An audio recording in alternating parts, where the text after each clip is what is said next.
No, they're listening to everything, even Gary's late night show. If you need a friend to talk to, he will always be there. The Night Show Dreamers Talk Show will fix your despair, because Gary's talking to you at night.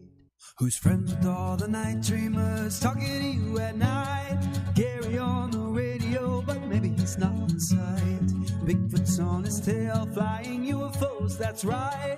Gary's Talk Show Radio, Wednesday, Thursday, and Friday nights. If you need a friend to talk to, he will always be there. The Night Dreamers Talk Show will fix your despair. If you want to talk conspiracies, Night Dreamers is for you. Top secret case, alien space, it's Gary with the news. Tune in on the radio, don't let Big Brother know. They're listening to everything, even Gary's late night show. If you need a friend to talk to, he will always be there. The Night Show Dreamers Talk Show will fix your despair, because Gary's talking to you at night. What if none of the theories about UFOs are true? Because the truth is far more exotic than we imagine. Dr. Hazeltine, Director of Research at NSA, and mind-body expert Dr. Gilbert take us to the very edge of imagination and beyond in The New Science of UFOs, New Insights into an Old Mystery. The book is jam-packed with breathtaking photos. It's a thrilling exploration of cutting-edge ideas that former CIA Director Michael Hayden called entertaining, understandable, and important. The New Science of UFOs, New Insights into an Old Mystery is available now on Amazon. Get your copy now of The New Science of UFOs, New Insights into an Old Mystery, available now at Amazon.com. Coming to you from the Night Dreams Talk Radio Network newsroom, I'm Guy Ticker with the strange news.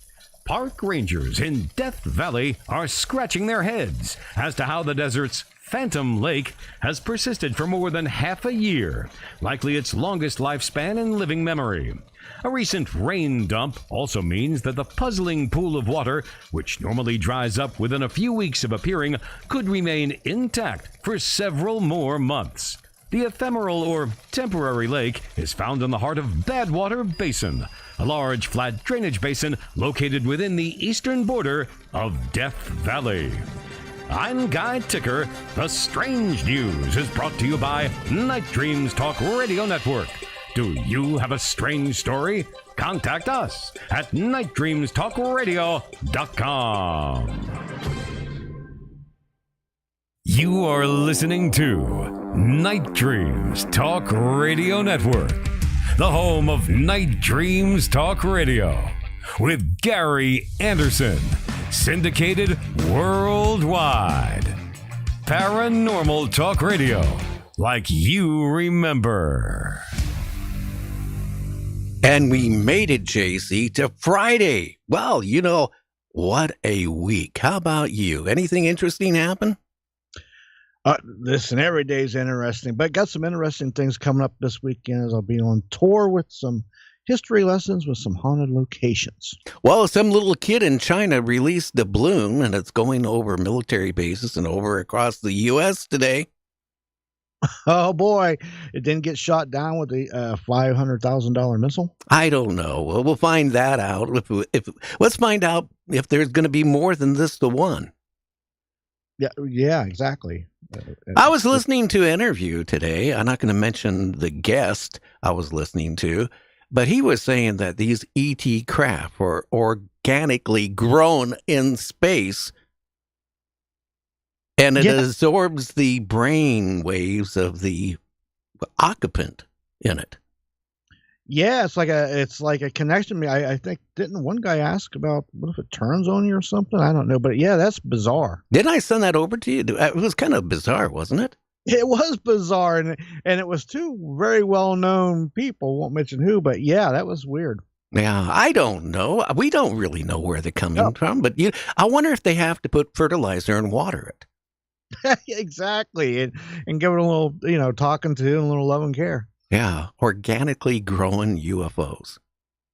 Well, in space, mind you, at the same time. Well, where else? But unless it's in the bottom of the ocean.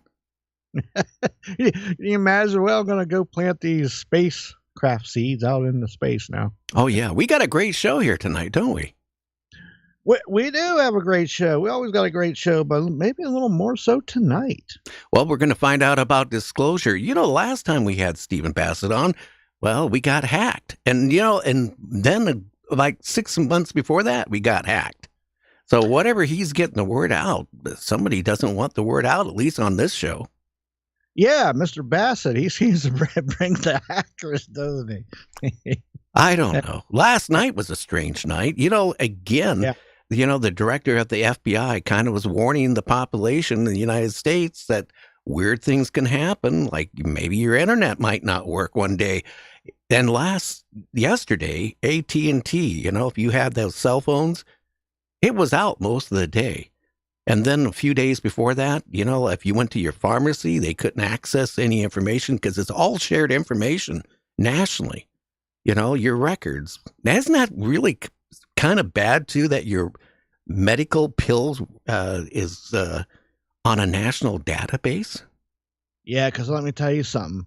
This isn't 15 years ago where, God forbid, you lost internet or electricity. People could add up in their head or just give you what, to figure it out. Today, they shut it down. It's shut down. Can't help you. Sorry, come back. Well, that's just it. If the internet goes down, then you go in the grocery store. It's all tied into the internet, right? And then what's going to happen? I mean, how many clerks know how to, I had that happen to me when they had a power outage. I was in line and the clerk says, "I'm sorry, I can't help you." Yeah. What happened to knowing how to make change? They don't even count the change back to you much anymore. You know that? Here it is. I know. If you next time you go to any store, you watch. They look at that number. It sees how much to give you. They don't double check or anything. And Confucius say, "Don't put all your eggs in one basket." And everything's connected to the internet, Gary. And then I went into a place today, fast food. Me and my daughter.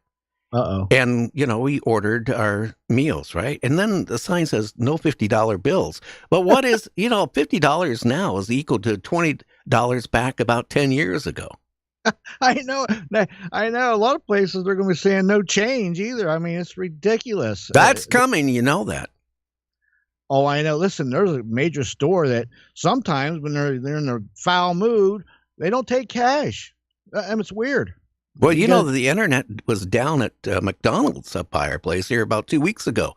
And we were in a long line and we were looking at cars were zooming through the drive-up window, like boom, boom, going right through it. Got up to it and they said, "Well, we can't take cash and we can't take cards. Our computer's down." You can't take cash. You can't figure out what a Big Mac costs and charge me for it. No, we can't do that. Yeah. I've been on both ends of that drive-through. Or one, we're only taking cash today because the other something's wrong with you can't take cards. And I was on the other end where we're not taking cash today. Well, it's weird. Well, how many people have a lot of cash for like going fast food in their wallet now? It's all on a card, I mean, seriously, if I ever had an emergency where I needed cash, what is a $2 bill that I'm keeping as a keepsake going to get me? Yeah, exactly. What's the first thing they ask you when you go up there? Are you using the app today? They do. Yep. Yeah. I don't know. Again, we already know it's Steve Bassett, but what can you tell the listeners about Steve? Oh, I can tell you a lot now. Anyway, Good stuff now. Come on. Okay. Steve Bassett is a political activist, disclosure advocate, and the executive director of the Paradigm Research Group. Welcome to the show, my friend. How have you been? I have been fine. Let me get. Whoops! I just getting a lot of bounce back. Let me turn the mic down. Hang on. Okay. All right, gotta fix this here. Gotta turn the mic down. Coming on over here. Settings. Let's go here. All right, and let's take that. I hate computers. Okay, hang on. I'm gonna take that off, and I'm gonna put it down around there. All right. No. Okay. Let me see. That seems better. Okay. You don't hear me twice now? Okay. Oh, it's me that I was hearing myself twice. Okay. Well, Okay, normally so people that's say good. they hear me twice and they get two of me for the price of one. Well, there you go. I mean, that's a deal. Enter full screen. Going to full screen here. Oh no, I'm trying to get my whole screen up here. Hang on.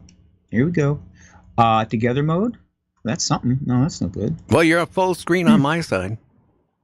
I know, but I'm just a little tiny square on my end. I feel put upon.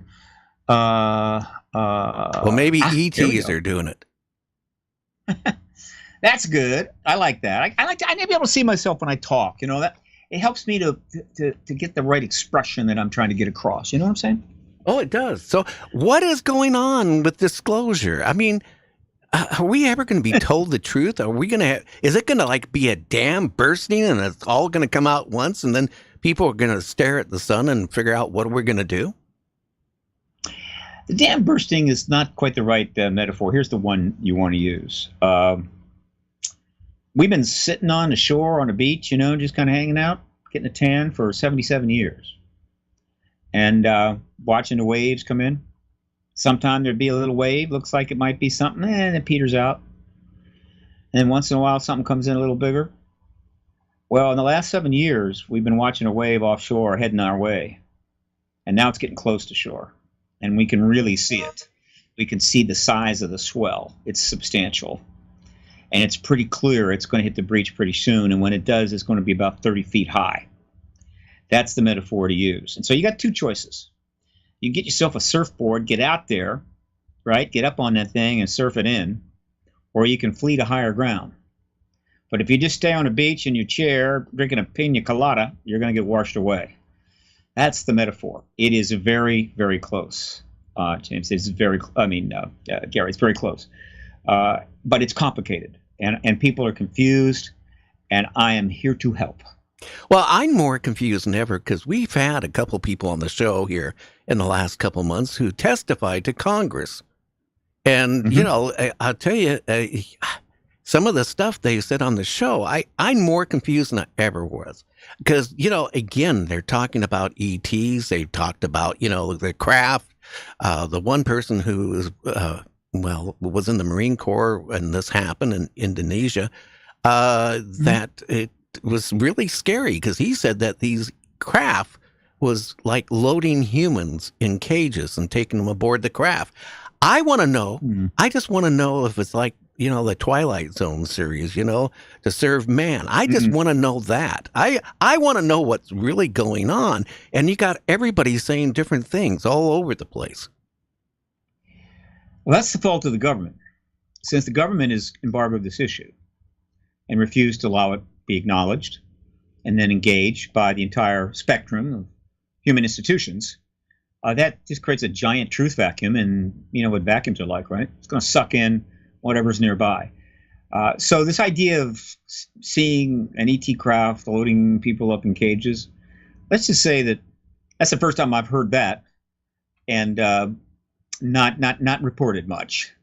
It is the kind of thing that will get people's attention if you want them to listen to you. Perk them up and go, ooh. But do I have much confidence that that's probably true? No, I don't. Well, JC, who was that? Who was that on our show? It said that. Oh, that was Michael Herrera, who testified in front of Congress and for Stephen Greer. He was a Marine in, you know, Indonesia during that tsunami. Him and his little troop there. That was UFO made by humans and run by humans. It was hovering like a real UFO, and that's what they were doing. By him, what he said. No, he said it. Pretty much everybody that's testified before Congress. I don't believe Mike Herrera has done that. He might have gone and talked to a member of Congress, right? But actually testifying in front of Congress, the only people that have testified in front of Congress that I'm aware of are the individuals in 1966 and 1968, right? And of course, Graves, Fravor, and Grush in front of the subcommittee, and that's it. But in any event, this was the last thing with the last Congress on disclosure. Yeah, it was in June. I'm in D.C. and I'm following this pretty close. But it doesn't matter. Look, I don't have a lot of confidence in that particular scenario, but it could happen. We have multiple ETs engaging us, 4, 5, 6 types. There may be a couple of outliers, meaning ones that are not particularly here much, but they may come in once in a while, crate up some humans, suck them up in the craft and take off. Can't rule that out. But again, we're really kind of walking around in the dark here and bumping into all the furniture until the government finally ends this embargo and we can really start getting together solid and well-confirmed information about the ETs and their presence and everything else. So until then, I try to keep fairly basic. In other words, the basic truth of the basic information known about the ET presence is more than enough to keep you busy for decades, and it has. And so I kind of stay there and not expand out beyond those basics, because that's enough to require disclosure from the United States government. So where we are now, Gary, is that this like that metaphor I gave you, the process is like waves. You get a small one, then you get a bigger one, then a small one, a bigger one. Sometimes you get a group of them together. I used to surf. Anybody that surfed knows exactly what I'm talking about. We had a major wave arrive on October of 2017, followed by another big wave, December of 2017, the New York Times articles. And then we had a lot of waves coming in, smaller ones through the next 3 years, a lot of media coverage. Podcasts, people giving interviews and so forth as people sort of digesting what came out in December of 2017. The government didn't suddenly disclose. We didn't get the confirmation event. So it just moved forward. But again, very confusing because most people cannot follow it like I do or my colleagues. They get a piece here, an article there. They see a YouTube video, but they got a job. They got to pay the bills, take care of their family. So they can't follow this. They just get little snippets. But it's a major issue, and so a few snippets is mostly just going to give you gas. My job is to try to get a larger picture and convey that through scores of podcasts, and boy, I've done scores of podcasts, so that people may have a basic core of information that may make sense. Okay? So we went through 3 years of interviews and a lot of media coverage and podcasts and people talking. But while that was happening in the public arena, privately, and that 3 years from December of 2017 to December of 2020, people were being taken up on the Hill. They were going up on the Hill, brought up on the Hill to meet with members of Congress of the appropriate committees privately. A sort of, how would you say, learning curve. And they were then given information by these witnesses. I say witnesses, not whistleblowers. And this was giving them information so that they, as members of Congress, could decide what to do. Totally appropriate. These were private meetings. I'm not saying they were in a skiff or anything, but they were private meetings. They weren't going to go right out and tell the press, oh, I met so-and-so. No, this went on for 3 years. How many meetings were held, we don't know. We know that they almost certainly focused on the House and Senate Intel and Armed Services Committees, with a heavy emphasis on the Senate. And that accumulated. And then, of course, there was plenty more media coverage, too, during that period, as I mentioned. And so then the next significant wave hits in December of 2020. And that is when the very first legislation ever on this issue in the history of the United States was passed into law, sponsored by Marco Rubio, chairman of the Senate Intel Committee. A modest piece of legislation slipped into the $2 trillion COVID Relief Act, signed, I think, on December 23 by the president. That would be President Trump. And it wasn't big. It essentially, the most important thing it did was it asked for the DOD to provide a classified and a public report on June 25, or no later than June 25. And there was a classified report that was delivered, I think, to several committees. What we have not seen. And there was a public report issued on June 25, which wasn't particularly overwhelming. What was important is that there was a report. There was legislation, the first ever, which called for a report from the DOT on UAP issues, and we got it. Not long after that, a couple of guys that were working on the UAP, I think it was when NIH task force or whatever the hell they called it, Moultrie and Bray came up and get a little briefing there on the Hill. That was notable. And so that was a pretty substantial wave. The next year, a bigger wave. A larger piece of legislation was put in the 2022 National Defense Authorization Act by Kirsten Gillibrand, Senate Intel. This is what set up the UAP task force and other things. Very substantial. All right. Again, more media coverage. And again, people were continuing to come and talk to members of the Hill in private sessions. That continued. And then in 2022, December, we got the third piece of tranche of legislation sponsored by Mark Warner, right? And that was also in the National Defense Authorization Act. And that's what set up the UAP task force. I'm sorry. That's what set up ARROW. Okay, the second bill set up the UAP task force. Set up ARROW, provided witness protection and issues a substantial piece of legislation. Very big wave. And then more media coverage, more interviews, more people coming forward. And then, of course, came December of 2023, or at least 2023. And that's when a very large wave hit the beach. Sizable. One that you definitely needed to back up, right? Man, head up to the bar, okay? But don't just stay down by the shore. This was a substantial wave. What am I talking about? Well, unexpectedly, a gentleman by the name of Major David Grush became very upset with the way he was being treated. He was not able to get sufficient relief from the Inspector General's office, and he was getting death threats to himself and his family, and he decided to come public as a real whistleblower. Gave an interview to Ross Coulthart on News Nation, provided information to the debrief for an article by Leslie Kane and Ralph Blumenthal, the same people who were part of the article in December of 2017, who, by the way, both of them deserve Pulitzer Prizes. And boom, just dropped this on June the 5th. That was a pretty good size wave. Boom, right? Noted that. Boy, why was it important? Because he stated that he was aware and told by USAP first-handers that we have multiple vehicles and multiple biologics, or the pilots of those vehicles. He then called up a number of his contacts that he developed over many years working in Intel, geospatial, and other agencies, and a number of them confirmed it, which, as far as he was concerned, that's it. So he took that to the Intel committee and did his job. Suddenly he was getting harassed and bothered.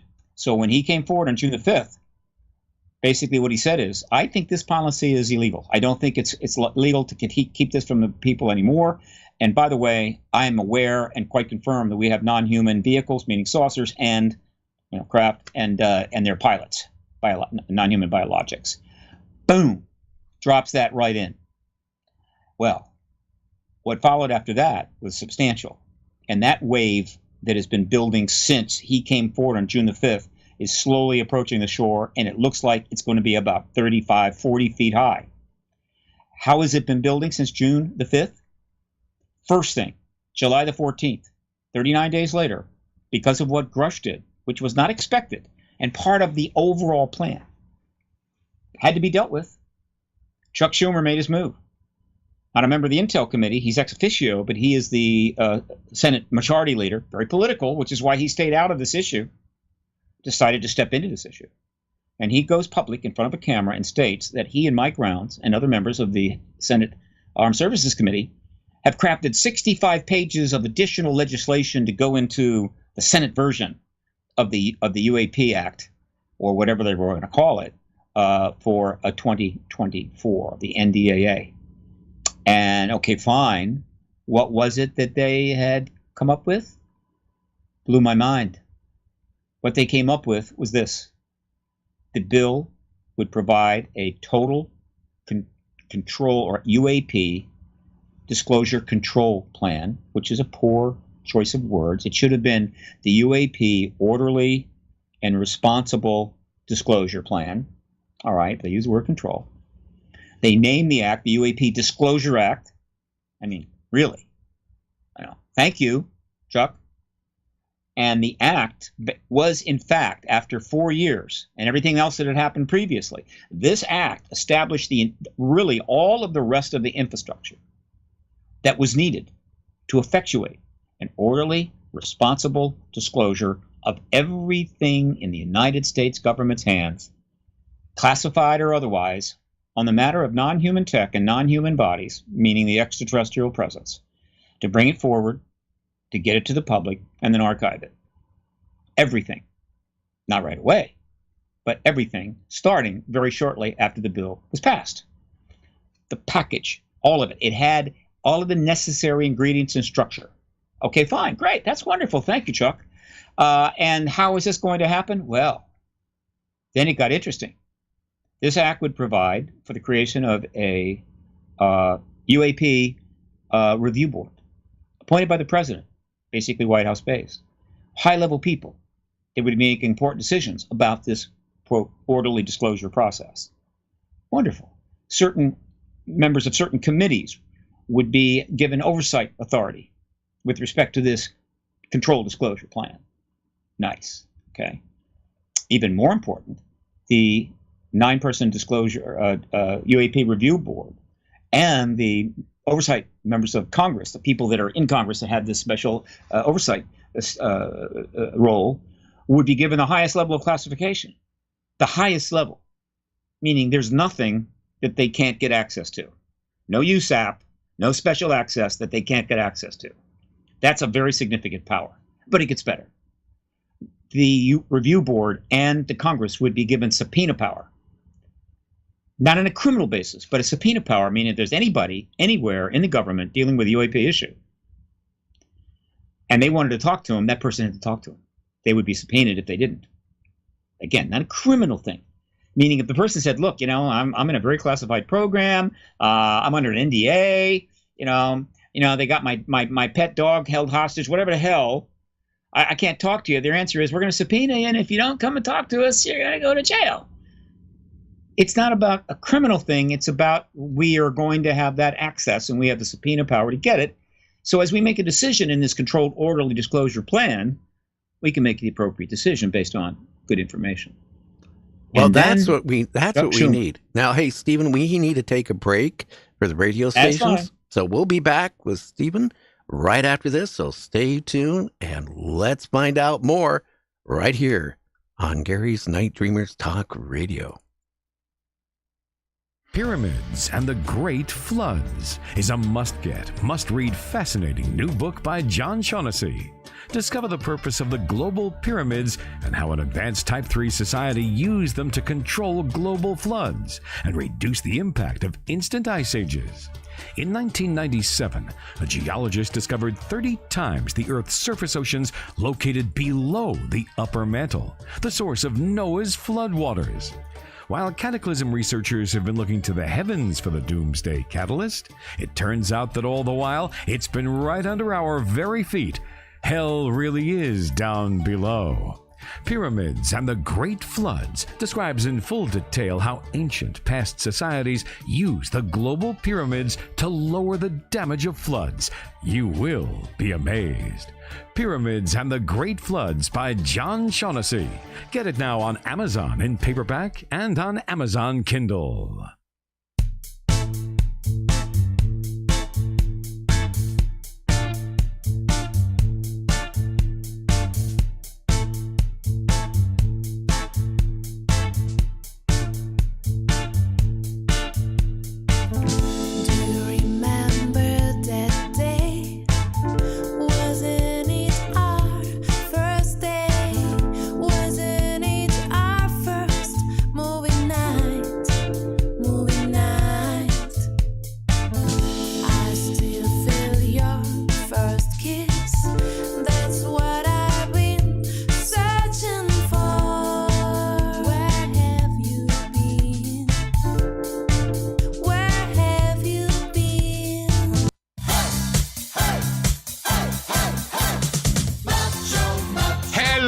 Flabby American, would you like to be muscles? Would you like to be so healthy you could sit on public toilet without girly paper? Would you like to live to 150, 170 years old? Oh my, yes. Then come to the We Fleece You Gym, formerly Dr. McCoy's He's Dead Gym.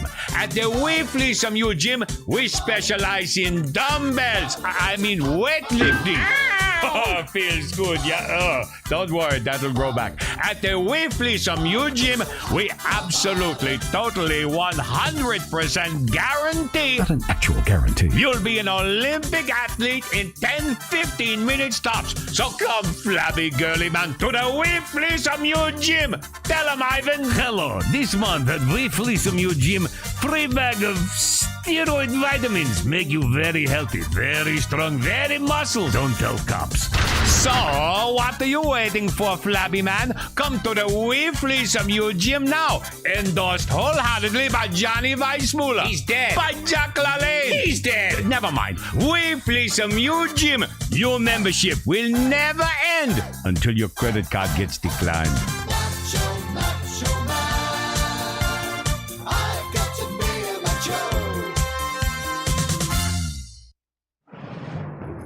Coming to you from the Night Dreams Talk Radio Network newsroom, I'm Guy Ticker with the strange news.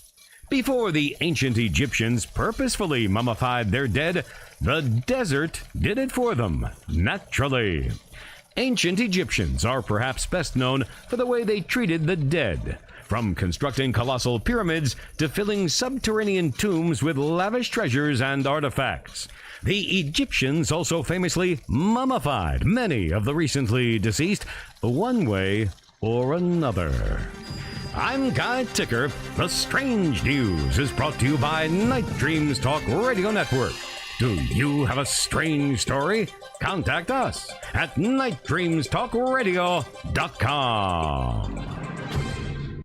I occasionally think how quickly our differences worldwide would vanish if we were facing an alien threat from outside this world. And yet, I ask you, is not an alien force already among us? Night Dreams brings on the night worldwide. Did you know you can find us on your favorite app? And now you can watch us live on YouTube. Make sure you subscribe to our channel and give us a thumbs up. And now, here's Gary. And here I am with Steve Bassett. We're talking disclosure. We're back, Steve. Good. Okay, so Ready? I am ready to go. Yes. All right. So he announced this bill, but then he had one more thing, and this was huge. In addition to everything that I just mentioned, it was going to go into, quote, the UAP Disclosure Act and be part of the UAP control disclosure plan. The government would assert eminent domain over any non-human tech or non-human bodies into possession of, not the government, of course, but in civilian hands, civilian contractors, corporations, individuals. Meaning that if we want that, we will get it. Doesn't mean we will want it, but if we want it, we can claim eminent domain and get it. Would there be compensation? Perhaps.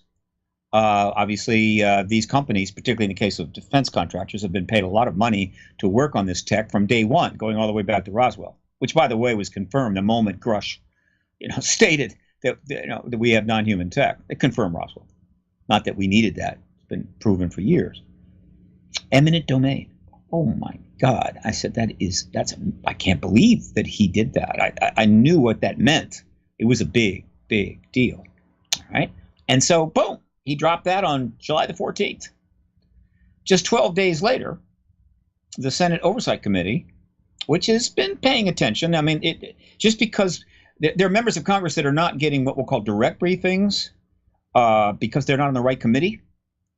But that doesn't mean that's not the case here. I'm just simply saying that just because you're not getting direct briefings from the DOD on this issue, that doesn't mean you're not following it. It doesn't mean that you're not getting tips.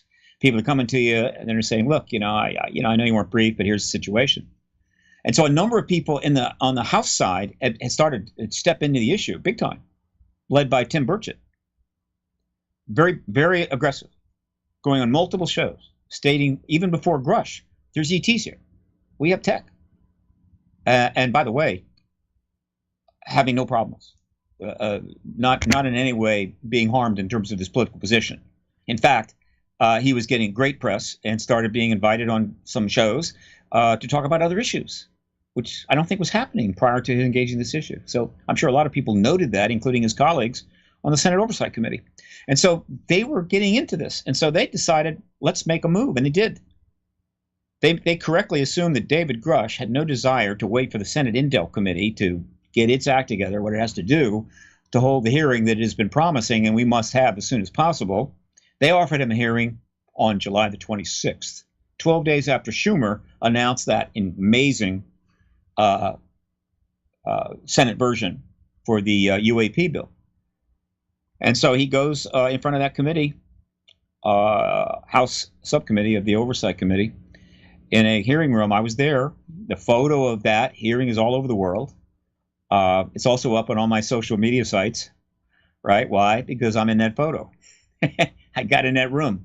Nothing was going to stop me.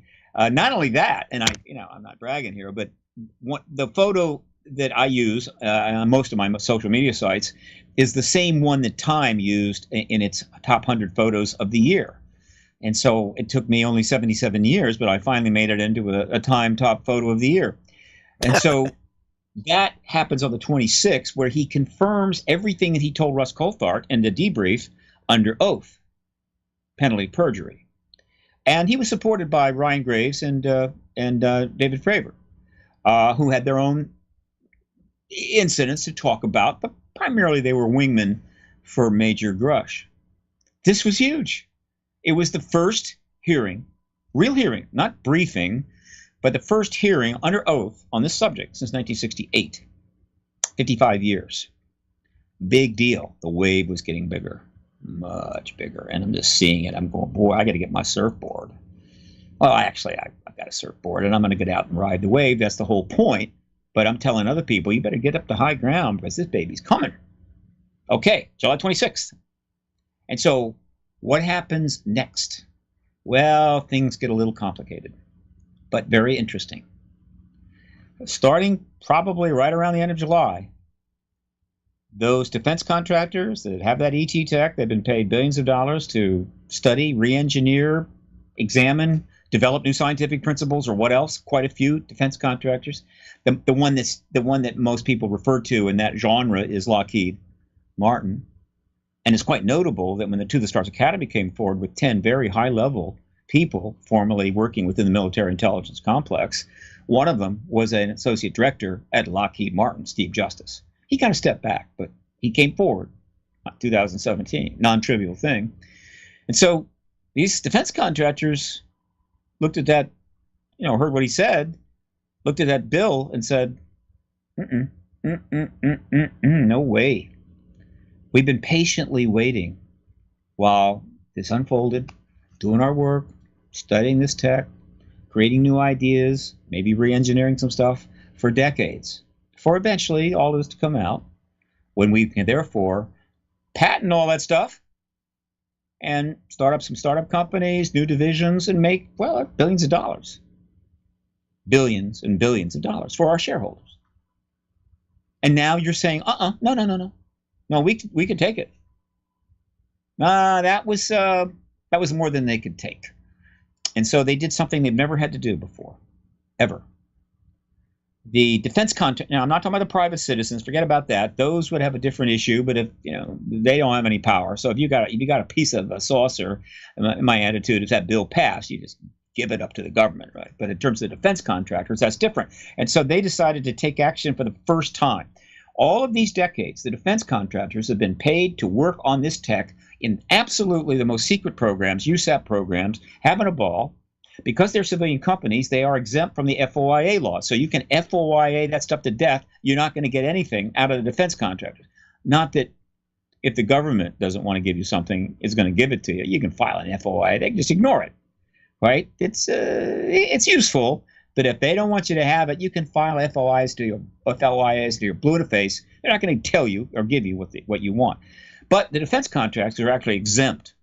And so they're just doing their thing, having a good time. Every once in a while, one of them will come out and give us a hint, a little tease. Ben Rich did that several times. Various versions of, we have the tech to take ET home. Oh, really?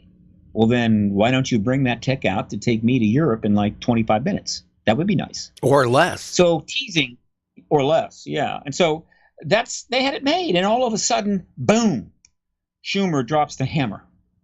So starting in early August, I think, and we didn't know about this for weeks. It was many weeks, 4, 5, 6, 7 weeks before it started to surface. They launched a counterattack against the Schumer proposed bill. Now, how did they do that? Not by going public or going on the internet. No, they've stayed completely anonymous. I mean, they're not going to get directly involved.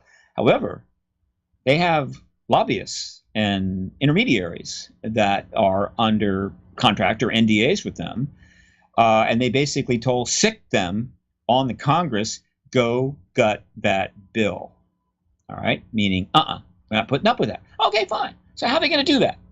How is Lockheed Martin or Raytheon or SAIC going to gut a bill? It's simple. It's a simple mathematical answer. Guess who gives, particularly a certain set of members of Congress, huge sums of campaign donations? Yeah. Tens and tens of millions of dollars. The defense contractors. And guess who they give it to? They give it to high-powered members of Congress working in national security positions. Like, I don't know, the chairman of the House Armed Services Committee, the chairman of the House Intelligence Committee, the chairmen of the Senate committees. Lots and lots of money. And it is not, I don't think it shocks anybody to know that the larger portion of these donations goes to Republican members of Congress. I don't think that shocks anyone. They also give it to Democrats as well. Okay, fine. So they're giving them huge sums of money. That's substantial leverage, isn't it? And so they sent them to go find the people that could get the job done. And we know exactly who they focused on. House chairman of the Intel Committee, Mike Turner. Mike Rogers, rather. No, Mike Turner. House chairman of the Armed Services Committee, Mike Rogers. And then, of course, Mike Johnson, the Speaker of the House, who has the ability to prevent the bill from coming to the floor at all if there's something in it that they don't want. So that's 3 very powerful people. I also went to and dealt with Mitch McConnell, the Senate minority leader, very powerful guy. And so with those 4 alone, those gentlemen could then go and start talking to the members of Congress and staff that are in the reconciliation meetings that are trying to decide the final language of the bill, negotiated between the Senate and House versions, and basically say, here's the deal, guys. If you want me to work with you, you're going to take this, this, and this out of that bill. And this went on for weeks. And we knew about it. We started a fuss. And there were people going online and we were saying, look, don't do this. And whatever, but there wasn't much time, and there was not a damn thing we could do, basically. But we did make it clear that we knew. And that's exactly what they did. They could have pulled the entire bill, but that would have been a bridge too far and a mistake. They didn't do that. What they did is they left the basic bill in place, meaning, yes, we need to have a program where the stuff comes out of the secret world into through a process of review, ultimately presented to the American people in the world, and then archived. But they took every single power out of the bill to do it, which meant that it could, it was all that material and classified material and whatever and tech and everything else was essentially still controlled by the contractors. And were we happy about it? No, not really. But they did it. Okay, fine. And then, well, it gets more interesting, and here is why. Politics is a chess game. Played at the highest level, it's extraordinary. The entire disclosure process is a 4-player chess game, which is even more complicated. And you can actually buy one of those at a toy store if there's any left. But you can get it online. 4 players, got the same usual set of pieces, and are all trying to compete against each other. Can you imagine how complicated that is? That is the disclosure process. 4-player chess. Who are the players? The White House, which basically makes almost no moves. The Congress, which makes some more moves. The military intelligence complex, which makes the occasional move. And then the public and journalism, the two together, right? that make lots of moves. These are the four players in that game. And obviously the Congress has been making some moves of late. But the move made by Chuck Schumer on July the 14th of 2023 will go down in history because it is an absolute genius grandmaster chess move. Why? By putting eminent domain in this bill, the other powers might have not triggered a response, but by putting eminent domain in, he knew that defense contractors would have to come out of cover. They would have to step forward and deal with it. And that is exactly what happened. And so he couldn't lose. If all of that went through and they got that bill, well, we would be literally on the threshold of disclosure at that point. They would have held the hearings in the Intel Committee. The president would have confirmed the ET presence, and we would have been in the post-disclosure world, and everything would have been set up and ready to go, which is the point of all of this. Well, I got to jump in here. Here's the thing. I've talked to a lot of people, ufologists, doing what I do. And a lot of them are really discouraged because, this last time around the Congress, they had the opportunity where they could have released some information. The White House has had the opportunity. How many years does this have to keep going? It goes up to a certain level, and then what they do, the news media is really bad. After it is not making major news, they kind of move on to something else, and they just keep doing that. And then it starts losing everything it's building up to. And what I'm concerned is this going to honestly, it might be a big wave, but could that wave kind of like dissipate? Nope. No, there's several waves right behind it coming on in. Let me help. First, the media coverage does ebb and flow, but the over totality of the coverage is great. And so it might come down a little bit, but the amount of coverage by the media now is unprecedented. How do I know this? Because that's one of my jobs. I track the media. As I've told probably your audience before, if you go to paradigmresearchgroup.org and go to resources in the menu, drop on down to print media archive, punch on through to the archive, and what you'll find is links to 15,000 articles. News articles, mainstream press, legitimate press, English language, which includes US, Canada, UK, Australia, India, right?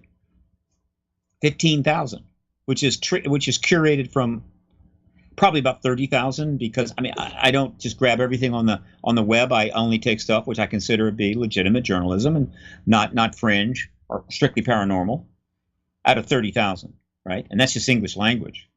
Right? In the last few years, the press coverage has been the greatest ever. Last year was the greatest amount of coverage of this issue in the history of the issue.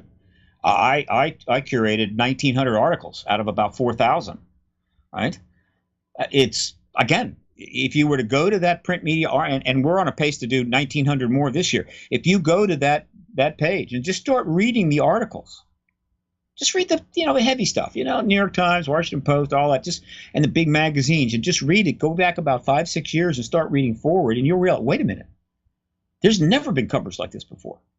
So the media is totally on our side now. So in other words, what we are, again, the media and the American people are one player in this chess game, and they are making plenty of moves with us. And again, that's why we're winning the game. All right. So the media coverage is there. All right. In terms of information coming out, look, there's always been information coming out here, there, whatever. Some from the government, some from private sources. That's always been going on. We call that small d disclosure. But to really get this issue resolved and get the really important, we have to get capital D disclosure. Until we get confirmation from the president, the doors are not going to unlock. We're not going to be able to engage the issue. The universities will stay out of it. The press will not go to investigation mode.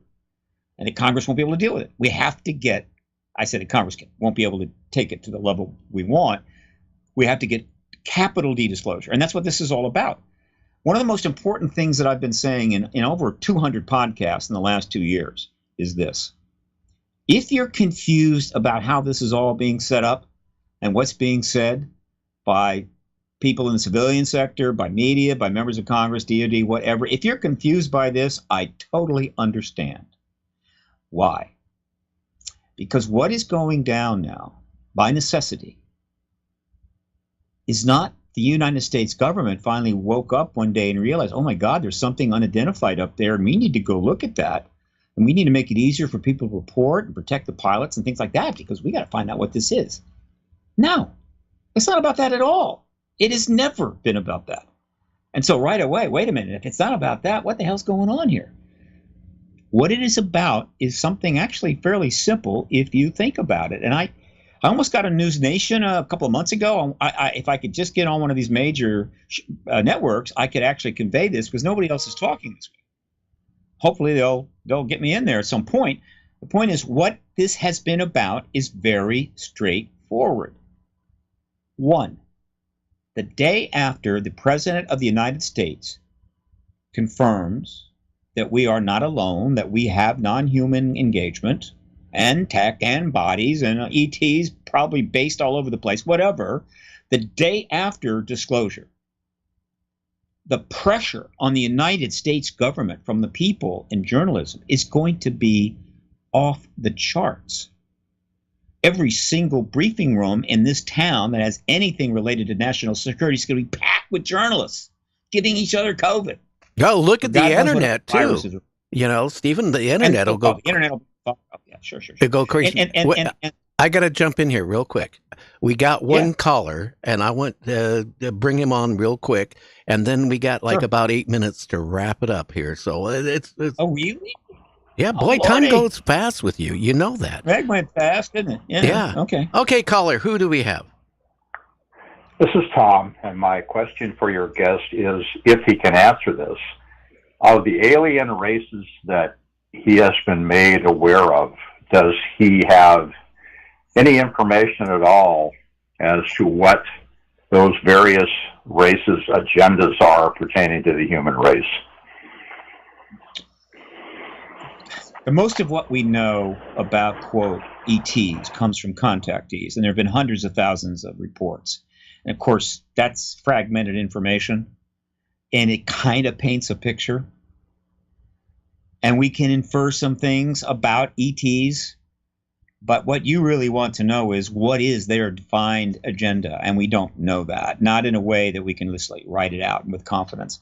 We won't know the ET agenda until we get open contact with them, which I don't think is far down the line. I think first we get disclosure, then we get open contact. I can say this, having talked to many contactees and somewhat aware of their reports, as well as other activities that the ETs were known to do, the fundamental agenda is not destructive. It may be upsetting. Certainly the genetic work they're doing with contactees is a little bit dicey. I mean, from our point of view, this is not cool, but it's not exactly, the invasion of the ETs. I mean, it is something they need to do, and they have a reason for that. Beyond that, overall, it's relatively constructive and benign, including things like turning our nuclear missiles off. So we can connect some dots. And there's not enough time to get into detail, but overall, I am relatively confident that once we get disclosure and learn what the government knows, at least a lot of what the government knows, and if we get open contact and actually ETs are telling us, I think we're not going to be too unhappy about it. That's the best I can do right now. I can't go beyond that, really. And I don't have any inside information, believe me. And ETs don't talk to me or contact me at all. I wish they would, but they won't. I'm not on their list. Well, you're lucky they don't contact you. I tell you what, how would you like to be dead asleep at night and have one standing over you like Whitley claims? Hey, look, I've been in this for 28 years. I would have hopefully about 10 seconds of fight or flight, and then I would go, hey, dude, what's up? Let's talk. Sit down. I have so many questions. So let me finish up. Again, the point I was trying to make is this. Once the president discloses, enormous pressure comes on the government. They have to, all the stuff that's being done now is about preparation for that day. It's not to find out about what the ET stuff is. It's about to be ready when the government confirms it. It is about disclosure. It is about the first day of post-disclosure world. So when that happens now, we will have legislation. We will have entities set up. We will have a lot of people informed. We will be ready to deal with the onslaught of the public and the press post-disclosure. That's what all of this has been about. And the reason it's confusing and difficult is they can't tell us that. In other words, they're setting it up for this reason, but they can't tell us that's the reason. They have to pose it as, oh, wait, well, we're going to start looking into this and so forth, even though they've been looking into it for 70 years. It's a bit of a ruse. It's essentially a lie. But it is a lie that ultimately gets us out from under a far bigger lie, where they can then start telling the truth. That's why it's so confusing. And that's the fundamental message that I need to get across here. And again, to finish up with Schumer, the brilliance of his move was this. He forced the defense contractors to go public in a sense. And by doing that, you see, Grush confirmed that it's non-human tech. Schumer confirms there's non-human tech when they say the Congress wants eminent domain. The defense contractors confirm there's non-human tech when they push back against eminent domain, because if they didn't have any tech, there wouldn't be a need. They wouldn't care. So now who hasn't confirmed there's non-human tech in bodies? He brought them out of cover, right?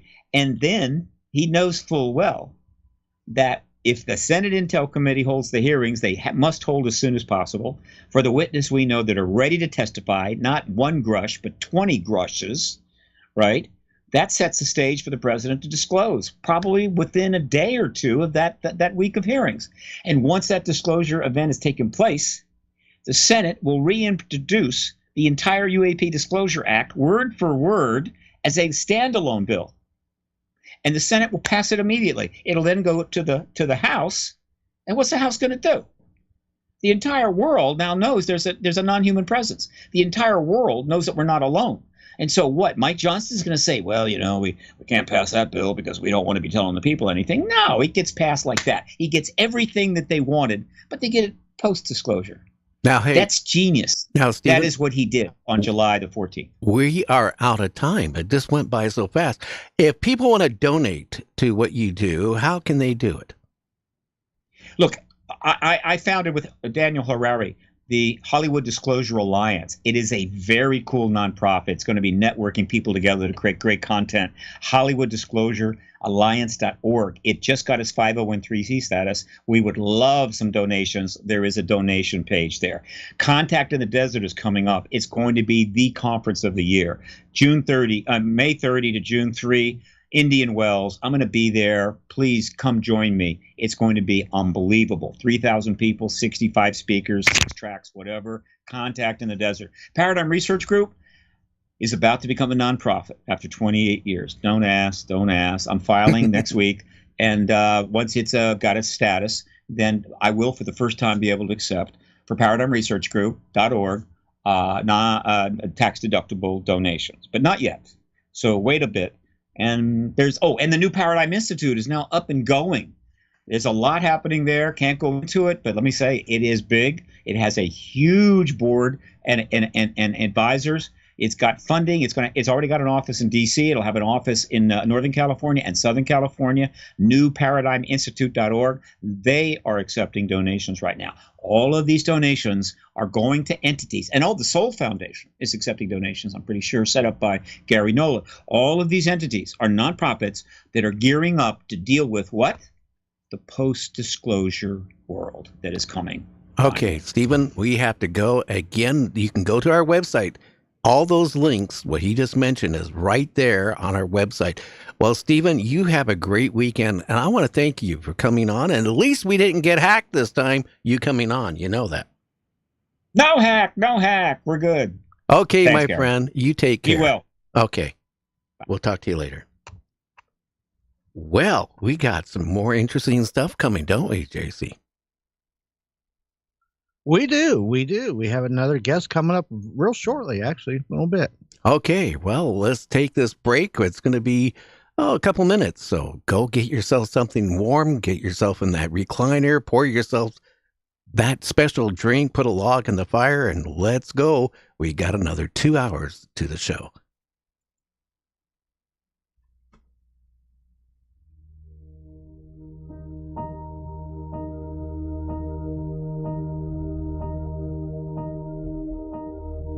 I'm not afraid of losing what I've found.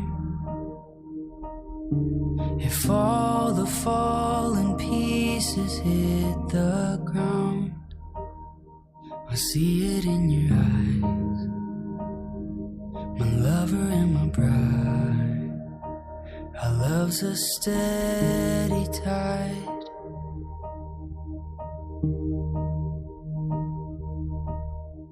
A story speaks and silences my doubt. The wind may blow, but he's built this house. Your voice so soft and strong. My husband all alone. Our love's a steady song. And I lay down everything, every part of me. I'm yours. Oh, through everything, here we stand, hand in hand. I'm yours.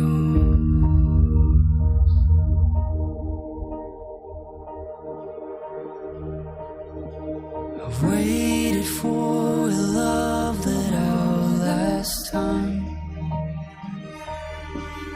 praying for a soul that betters than mine. I knew it from the start, together not apart. Our love's a steady heart. And I lay down everything, every part of me. I'm yours. Oh, through everything, here we stand, hand in hand. I'm yours. What if none of the theories about UFOs are true? Because the truth is far more exotic than we imagine. Dr. Hazeltine, Director of Research at NSA, and mind-body expert Dr. Gilbert take us to the very edge of imagination and beyond in The New Science of UFOs, New Insights into an Old Mystery.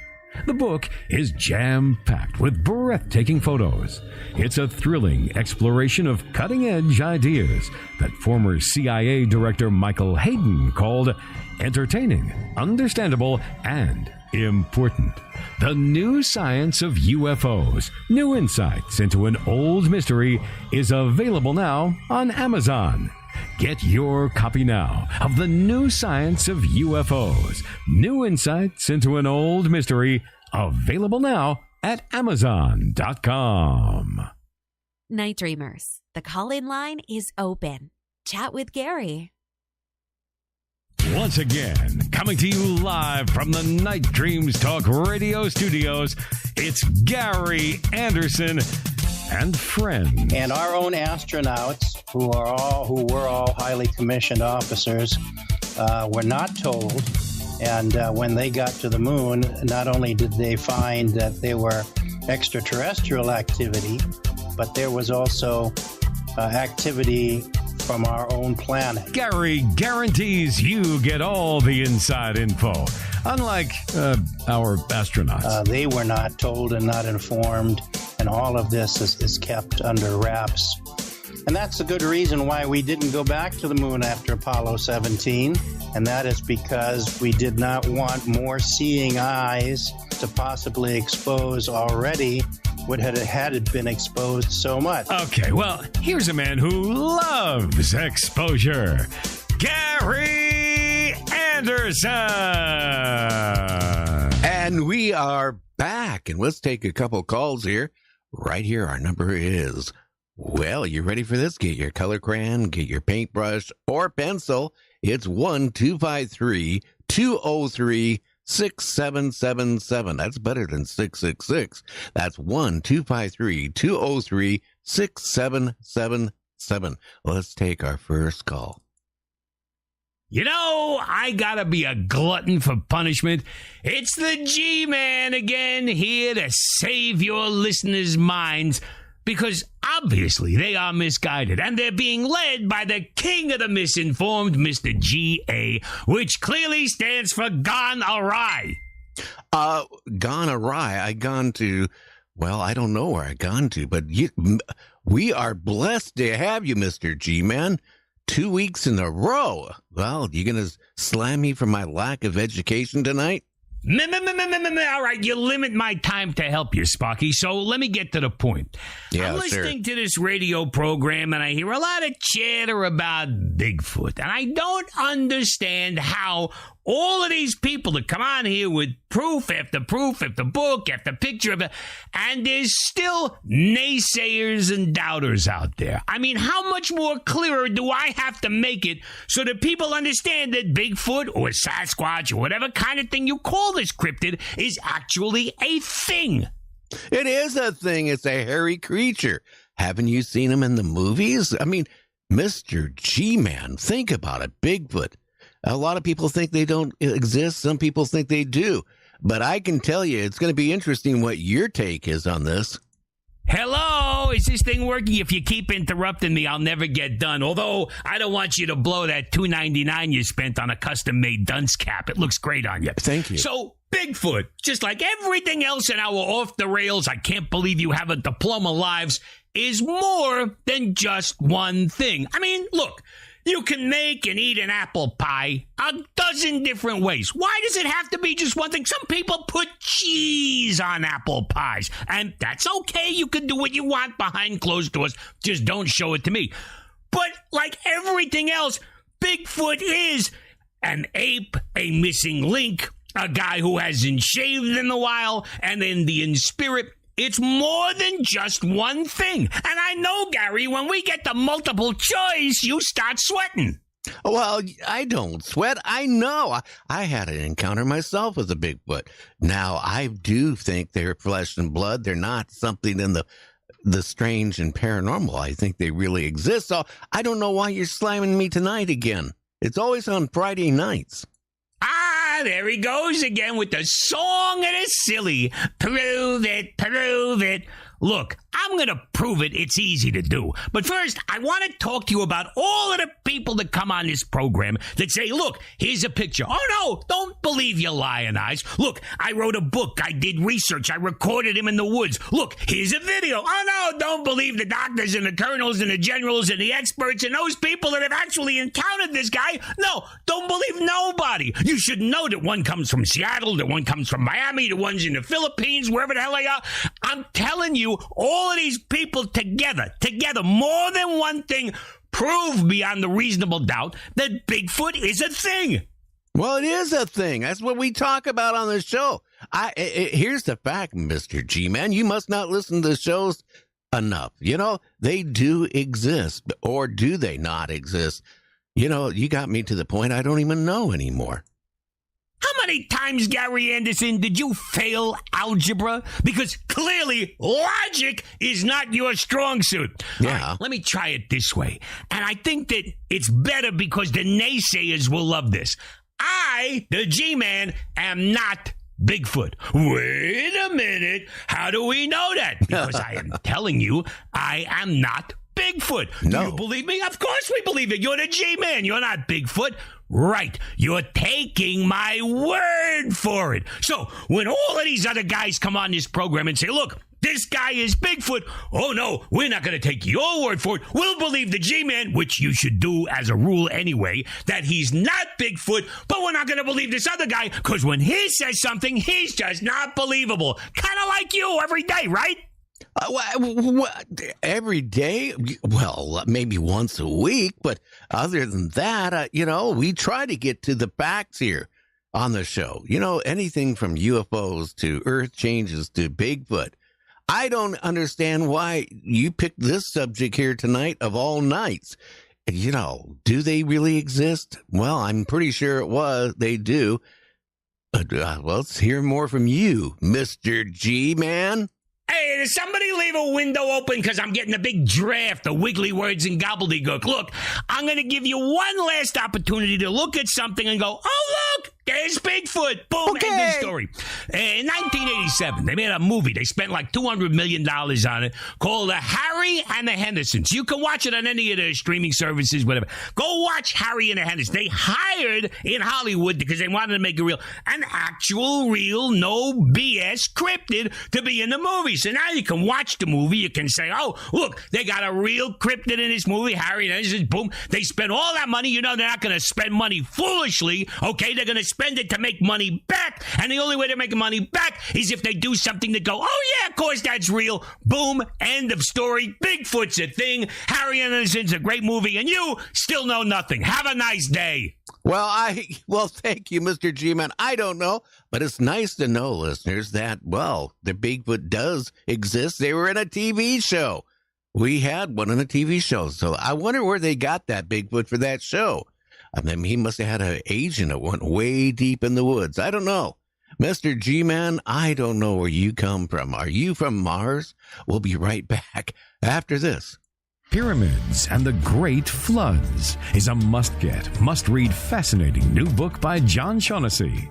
Discover the purpose of the global pyramids and how an advanced Type 3 society used them to control global floods and reduce the impact of instant ice ages. In 1997, a geologist discovered 30 times the Earth's surface oceans located below the upper mantle, the source of Noah's floodwaters. While cataclysm researchers have been looking to the heavens for the doomsday catalyst, it turns out that all the while, it's been right under our very feet. Hell really is down below. Pyramids and the Great Floods describes in full detail how ancient past societies use the global pyramids to lower the damage of floods. You will be amazed. Pyramids and the Great Floods by John Shaughnessy. Get it now on Amazon in paperback and on Amazon Kindle. Deep in the Amazon jungle, one man. Hi, I'm Stan Gordon. Check out the Night Dreams Talk Radio with Gary the Big Guy. Yeah, let me finish.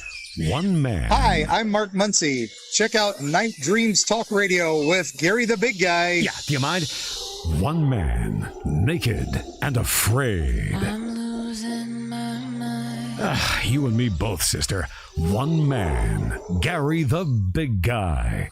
No boats, no lights, no motor cars, not a single luxury. Hey, any more and you'll have to pay a royalty. Okay, that's it. Hit it!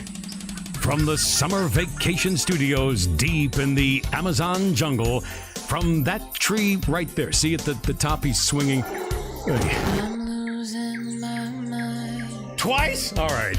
Coming to you live, for now, on Night Dreams Talk Radio, naked and afraid, Gary, the Big Guy Anderson. And we are back. JC, I didn't know that a real live Bigfoot was in a movie. Apparently so. Maybe a couple of them. I don't know where G-Man gets all this information. He's got inside intel, as you probably... Well, now you know why. Well, I don't know. Maybe he reads comic books. He does. He reads them very well, actually. Yeah, every week. I mean, he calls us on a Friday like clockwork. He'll keep you on your toes. He asks the hard questions, Gary. I don't know. I wonder what hospital he's from. Well, that's to be determined. Yeah. Well, who's our next guest after Steve Bassett, which we're talking about disclosure? What is our next topic and who's our guest? Hey, our next guest is Herbie J. Pilato. He is a writer, a producer, actor, performer, and a TV personality. He loves all things nostalgic, particularly having to do with classic television programming. He started his career in the 1980s, and we're going to be talking about superheroes and the old good shows, Gary. Well, Herbie, how are you doing? I'm doing great, Gary. Yeah, we had who did we have on the other night? Ruta Lee we had on the other night. Ruta, yes. Great woman.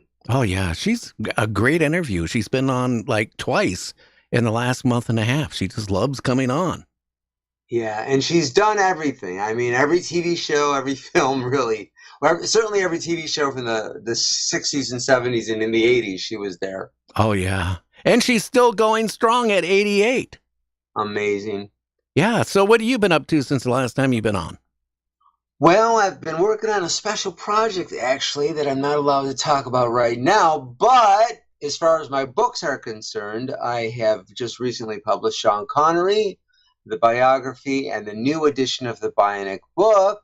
And then I also have 2 new books coming out next fall, one on Diana Rigg and one on Christmas TV specials. But the Bionic book kind of ties in to what you all were talking about in Bigfoot.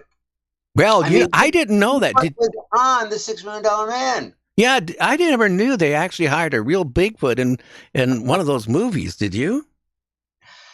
What, are you talking about, like a documentary? Or No.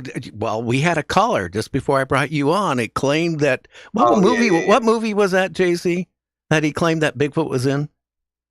It was $6 million. Oh, Harry and Henderson or $6 Million Man. Oh, yeah, right. Yeah, they Harry actually went Henderson. out the woods and hired a Bigfoot to come on. Yeah. No. That was, I believe it was played by Kevin Hooks, played Harry, played Harry the Bigfoot. In the $6 Million Man and the Bionic Woman, that was, Bigfoot was played first by Andre the Giant, and then Ted Cassidy, who played Lurch on the Addams Family. Well, you know, Henri, I knew him because my wife, when we first got married, I met some of her family. And Jimmy Stuka was a famous wrestler, and one of his friends was Henri.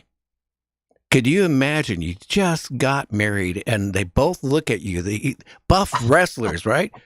You do anything wrong to her, okay? And you just kind of like sweat bullets. Yeah, right. Henri Without was a big the guy. Bigfoot costume on. Yeah, and he was big. Yeah, big guy. Yeah. Sweet guy, though. I mean, he was. Usually, that's how it is, right? These big super guys who have the larger than life size, and they're sweethearts. Yeah, in real life. and you mentioned my famous one actress, Diana Riggs. I mean, I'm at the age, I'm 72. I had a crush on her in junior high school.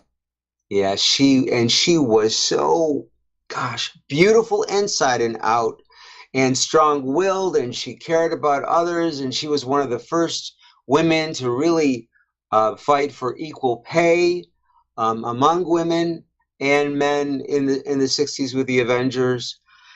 Just an incredible talent. And she happened to appear in what ultimately was then considered not the best James Bond feature film, but in perspective, it really is the best James Bond feature film on Her Majesty's Secret Service, which Sean Connery turned down, which was ridiculous because he was always seeking more development for the character of James Bond. It's like, who is James Bond? He all of a sudden he's 33 years old. He didn't have a past or anything. So with On Her Majesty's Secret Service, we got to know more about the character, and he actually got married to Diana Rigg. She was the first Mrs. James Bond, but by that time, he didn't want to have anything to do with James Bond, and that's when George Lazenby took over the role, which he did an okay job, but it would have been a fantastic thing if Sean would have appeared in On Her Majesty's Secret Service. It would have been a better film, much better film. I'm going to be honest, and I'm biased, but Sean was, to me, when I think of James Bond, any of them, even the last one, I'll be honest with you, he was James Bond's to me. No, there's no one better. No. There's no one better than James Bond, or than Sean Connery as James Bond. That's all there's to it. He was James Bond. And I point that out in my book that no matter what other role he played, there was always a piece of James Bond in it. But with On Her Majesty's Secret Service, which was really a great Bond film, it could have been all the greater with him in it. And he returned to the franchise with Diamonds Are Forever. But that was ultimately the last film of the Broccoli movies that he made, that James Bond made. And then Sean came back one final time for Never Say Never Again, which is also an excellent, excellent film. I think it was actually one of his best. Yeah. And at the time, again, it wasn't produced by the Broccoli people who had all the great dun dun dun dun dun dun, the great music. It didn't have any of that sheen, and it was considered less than at the time.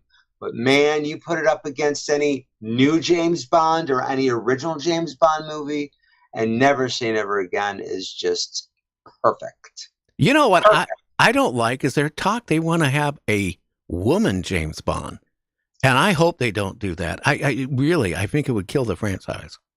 Well, I understand that Hollywood wants to put diversity and all of that, and I respect that, of course.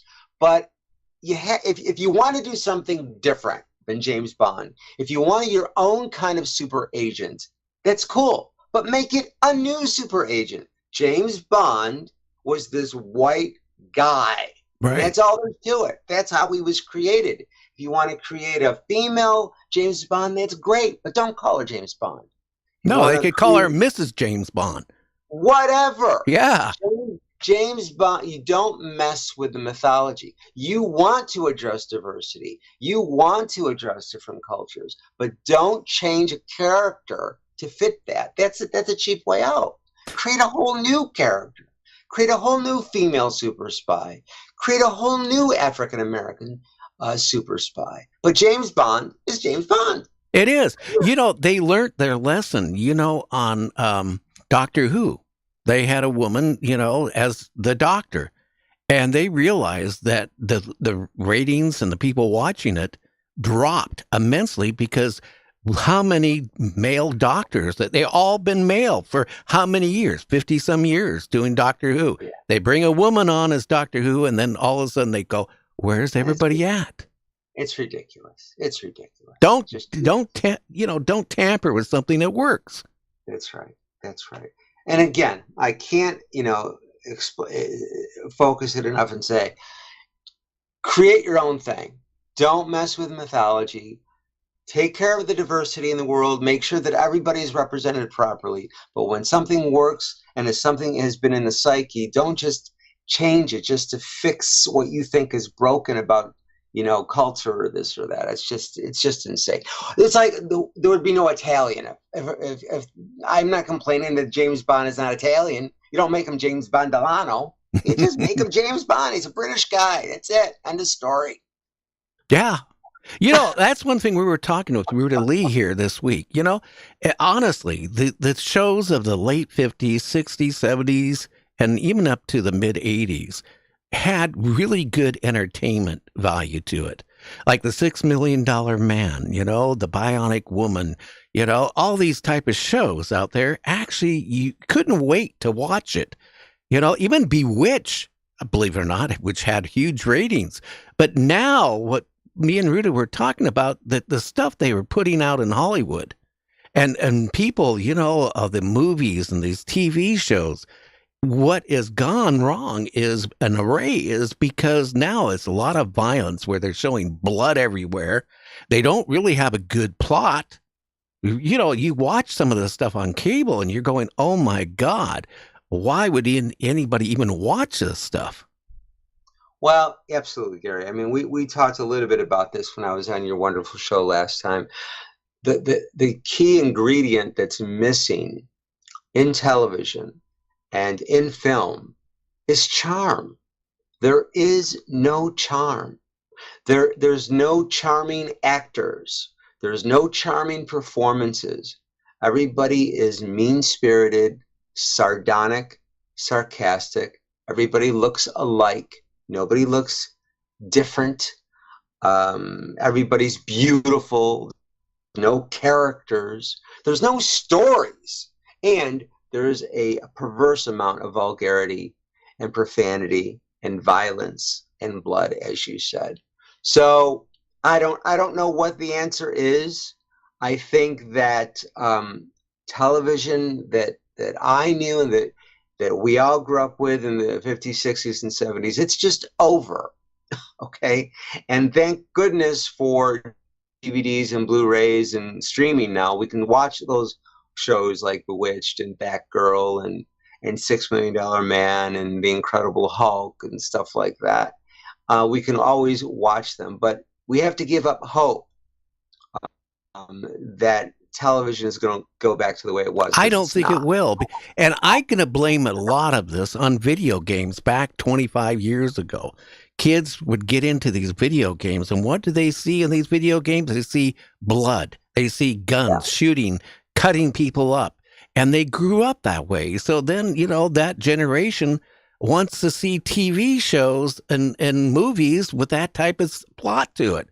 And I think that, to go back to like the Donna Reed show or any of this stuff, Rawhide, or even if you look at the A-Team, how many times did they take their guns out, the, M16s and AK-47s and shoot up everything? But you never saw any blood. You never saw, actually, I don't even think you ever saw anybody get killed. Right. That's right. Certainly on the $6 Million Man, the Bionic Woman, I mean, one of the mandates of the show is that $6 million was that Steve was not going to use a gun. He didn't use a gun. And he really didn't kill anyone. Only a few instances. And certainly when it came to Lindsay Wagner as Jamie Summers, she was not Wonder Woman. She always kept her femininity. Not that a Wonder Woman didn't, but she was, whenever she would do the bionics or the superpowers that she had, she'd make it look like if she was with a guy, she would make it look like he did it, like he was the one who banged the door through. When she secretly superpowered opened the doorknob, she'd say, give it a kick, see if it works now. And she'd make the guy look good. It was kind of an amazing thing that Lindsay did with that series. She was the first actress to win an Emmy Award for Best Female Lead in a drama series. The first actress to win it for a sci-fi series. That's pretty major. That is pretty major.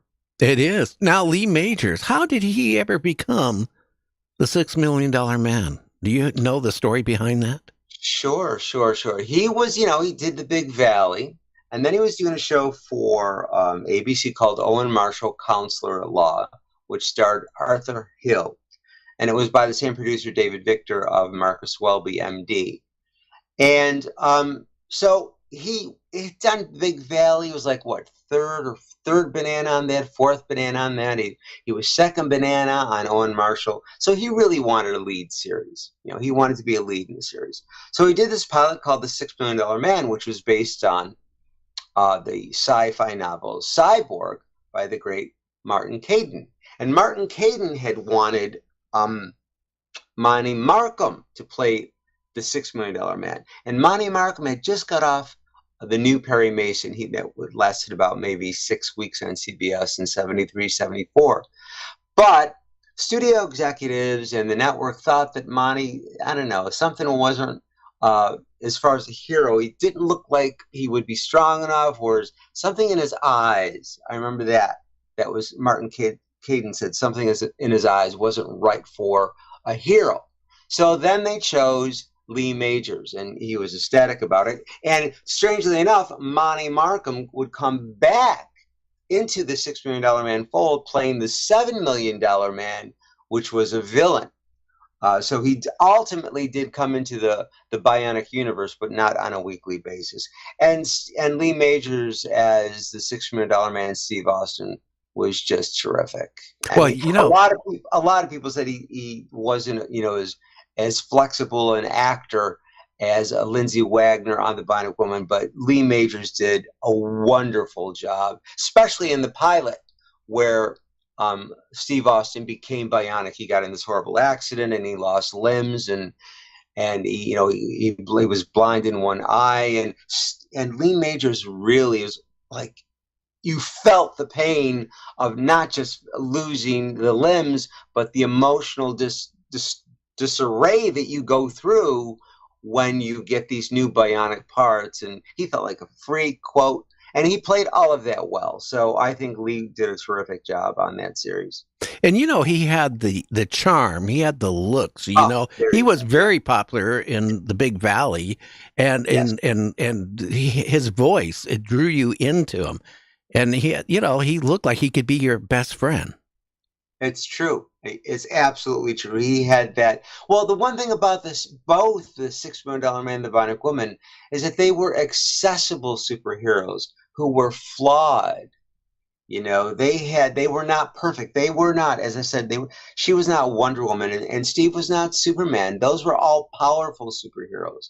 These people did not have costumes, you know, and or flew in the sky and with their tights on. These were accessible, realistic superheroes that the audience could identify with. They'd have Steve throw a football, you know, it would throw it way across, you know, 10 fields or whatever. Yeah. Or they'd have Lindsay as Jamie, you know, hit a baseball and it would go down to, again, several different fields across the park. But throwing a football and hitting a baseball was something human. You know, they took it to the nth degree, yes, but it was something that the audience identified with that you didn't see Wonder Woman do or you didn't see Superman do. Okay, we need to take a break. This is about 3 minutes long. Then we're going to be back talking about, well, all this stuff here right now, tonight, on Gary's Night Dreamers Talk Radio. So stay tuned. Don't go anywhere. We'll be right back.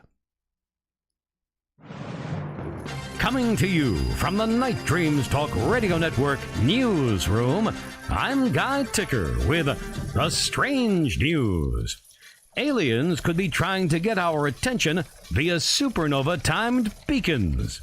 A recent SETI search for extraterrestrial intelligence effort focused on a famous supernova from 1987, working under the premise that aliens might use such events to draw attention to themselves with synchronized beacons. Although this hunt came up short, it lays the groundwork for future searches using the same innovative strategy. I'm Guy Ticker. The Strange News is brought to you by Night Dreams Talk Radio Network. Do you have a strange story? Contact us at nightdreamstalkradio.com. Oh, broken down in the middle of town, barely alive on I-95. You need We Fleece 'em You Auto Parts. What? What do you mean parts is parts? Listen to me, friend. Our thingies, doodads, and gizmos are better than any of our competitors. Well, look here. I'll just take this little thing here. Just like it was made for it. And we Fleece 'em You Auto Parts. We got everything for every vehicle.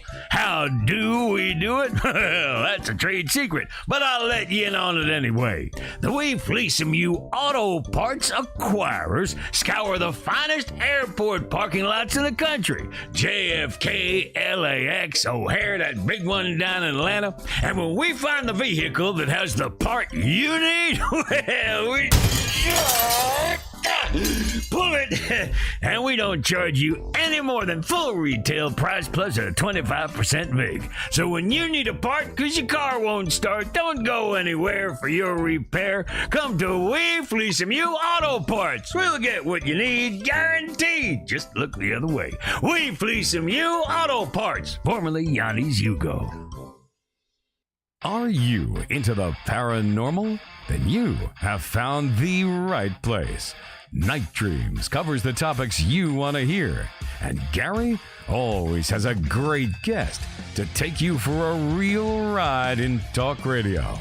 So, buckle up and let's go for that ride with Gary. And we are back. And, you know, again, the Bionic Man, the Bionic Woman. Which was your favorite? I liked them both. I thought they were great shows. I thought, you know, they were connected. They were in love. You know, that's how it really started. Lindsay Wagner came on the $6 Million Man for one 2-part episode, and she made such an impact. She was supposed to die. She did die in the second part of the first 2-part episode, and the audience went wild and said, "What did you do that for? She's a fantastic actress." So they brought her back for another 2-part episode, and somehow Jamie really didn't die. And in science fiction and fantasy shows, you can do that. You know, characters can be brought back to life. And then the second 2-part episode was a huge hit, and then she was given her own series. It was just an amazing thing. Oh, yeah. I was hoping they would get married, though. They ultimately did. And years later, and they did 3 reunion movies. The first was The Return of the $6 Million Man, the Bionic Woman. The second one was The Bionic Showdown, which introduced Sandra Bullock, not yet a movie star, as the Bionic Girl.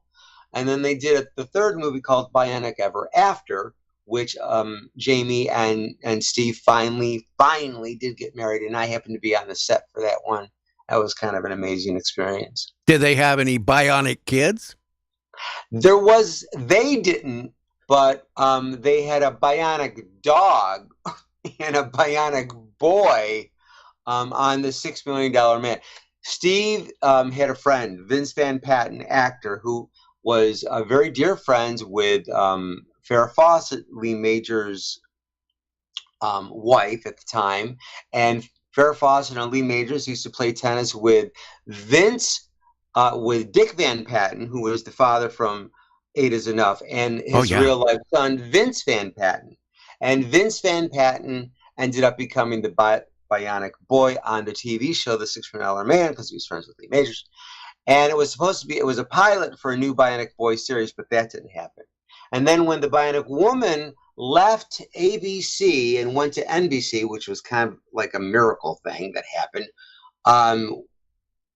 she got a bionic dog, Max Million, and it cost $1 million to rebuild him, as opposed to the $6 million it cost to rebuild Steve, and the $5.5 million that it cost to rebuild Jamie. So there was the $6 Million Man, the $7 Million Man played by Monty Markham, the Bionic Boy played by Vince Van Patten, and Maximilian, the Bionic Dog, and then Lindsay Wagner as Jamie Summers, the Bionic Boy. Well, at least they didn't have to, feed it dog food and pick up after it. That'd be something. Well, again, what have you been up to? You're writing these books, but I mean, what?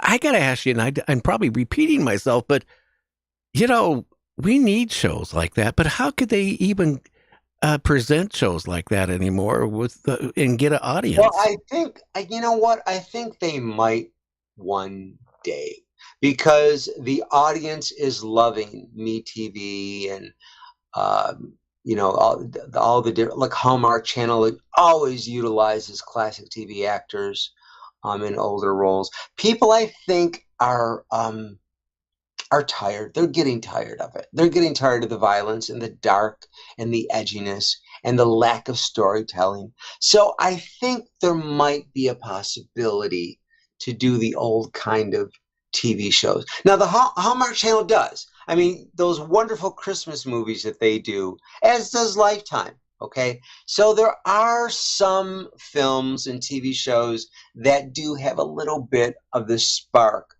of the older shows, but not on a daily or a weekly basis. And the other thing that really bothers me is this new way of acting that the actors are doing. On sitcoms today, everybody's a comedian. Everybody's a stand-up comedian. Yeah. And when the actors and the characters interact, there really is no interaction. They're all like doing joke, joke, joke, joke, joke, right? So there's no real characterizations. And then they all like have this like tick, this nervous tick, and the way they deliver their lines. Well, what do you think? I don't know. What do you think? I don't know. What do you think you do? And they wink into the camera. It's just annoying is what it is. And it's overdone acting. They're trying to all steal the camera, and they're playing to the camera. You're not supposed to play to the camera. It's like when you go to the theater and you see stage actors. Stage actors are not supposed to play to the audience. They're supposed to interact with each other. Unless, of course, it's in the script where it's you break the fourth wall type thing like Moonlighting did, or like many stage plays do. But in general, you don't play to the camera. You're not supposed to be conscious of the camera. And if you're on stage, you're not supposed to be conscious of the audience. You're supposed to interact with the other characters on stage or on camera. And that's not what's happening on most of it. No. You know, it reminds me, I'm at the age, and you're lucky you're not my age yet. You will be one day. But I'm only 45 right now, so I have yeah, some. you know, when you get my age, the same time they invented, well, the wagon. Here's the thing. You go back to the Phil Silvers show.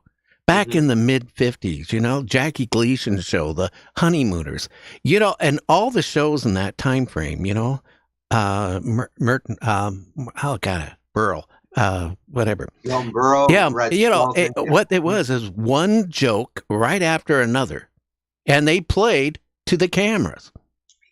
Yeah, well, that's different. Those are variety shows. Yeah, but I'm just saying, even anything it wasn't, even TV shows back then, like the Donna Reed show, all stuff like that. I think it's when the 60s came around, or the late 50s, like Bonanza, Bewitched, when that came out. You know, it was totally different. But I think before that, the actors, you know, it was not the same. You know, because TV was still, you know, new yet to people. Well, I mean, back in the day when they did the early variety music, the music variety shows, the comedy variety shows, they would have George Burns, like, you know, come out and he'd be in front of the curtain and he'd introduce the show. Then Gracie, his wife, would come out, yada, yada, yada. And then they'd go and they'd do a sitcom within that variety show. And then they started doing just sitcoms, and the variety shows, you know, were kind of like not filtering out, but they were still there, but they were separated. So, but in originally, sitcoms were part of variety shows. They were skits within the variety show. So then the sitcom became more of a dramedy, really, with Father Knows Best. And then the sitcom, like, became the Donna Reed show, which was only a comedy and not that much drama. And then there was Ozzie and Harriet, The Adventures of Ozzie and Harriet, which was really Seinfeld before Seinfeld. Oh, yeah. Because they would just take one little plot. They didn't even have a plot. Say, well, what happened to Ozzie's pen? And they would spend the half hour looking for Ozzie's pen. That was a show about nothing before Seinfeld was a show about nothing. But the difference between The Adventures in Ozzie and Harriet and Seinfeld is the characters were likable and charming on Ozzie and Harriet, and they were not likable or charming on Seinfeld. However, the first 4 years or 5 years of Seinfeld, the performances were likable on Seinfeld. The performances as the characters were likable. But then, to me, in my personal opinion, after season 6 on Seinfeld, the performances were not even likable. Do you know what I'm trying to say? In other words, JR, Larry Hagman. Larry Hagman, fantastic actor. Likable performance as JR, an unlikable character. But you liked the way Larry played the unlikable character. Yeah. So there's a difference there. I did not like the way the characters on Seinfeld were being portrayed later. Their performances were not likable. The first 5 years, the show was gold. Yeah, but how long can you do a show that really isn't nothing? Well, come on, you get burned out. Okay, I'm in front of the audience. I'm being, you know, videotaped, and it's a show about nothing, really. No, hey, wait a minute. They came up with... Hello? Oh, go ahead. No, they came up with good stories still. It was just they sped up the acting because the NBC said, we need more action.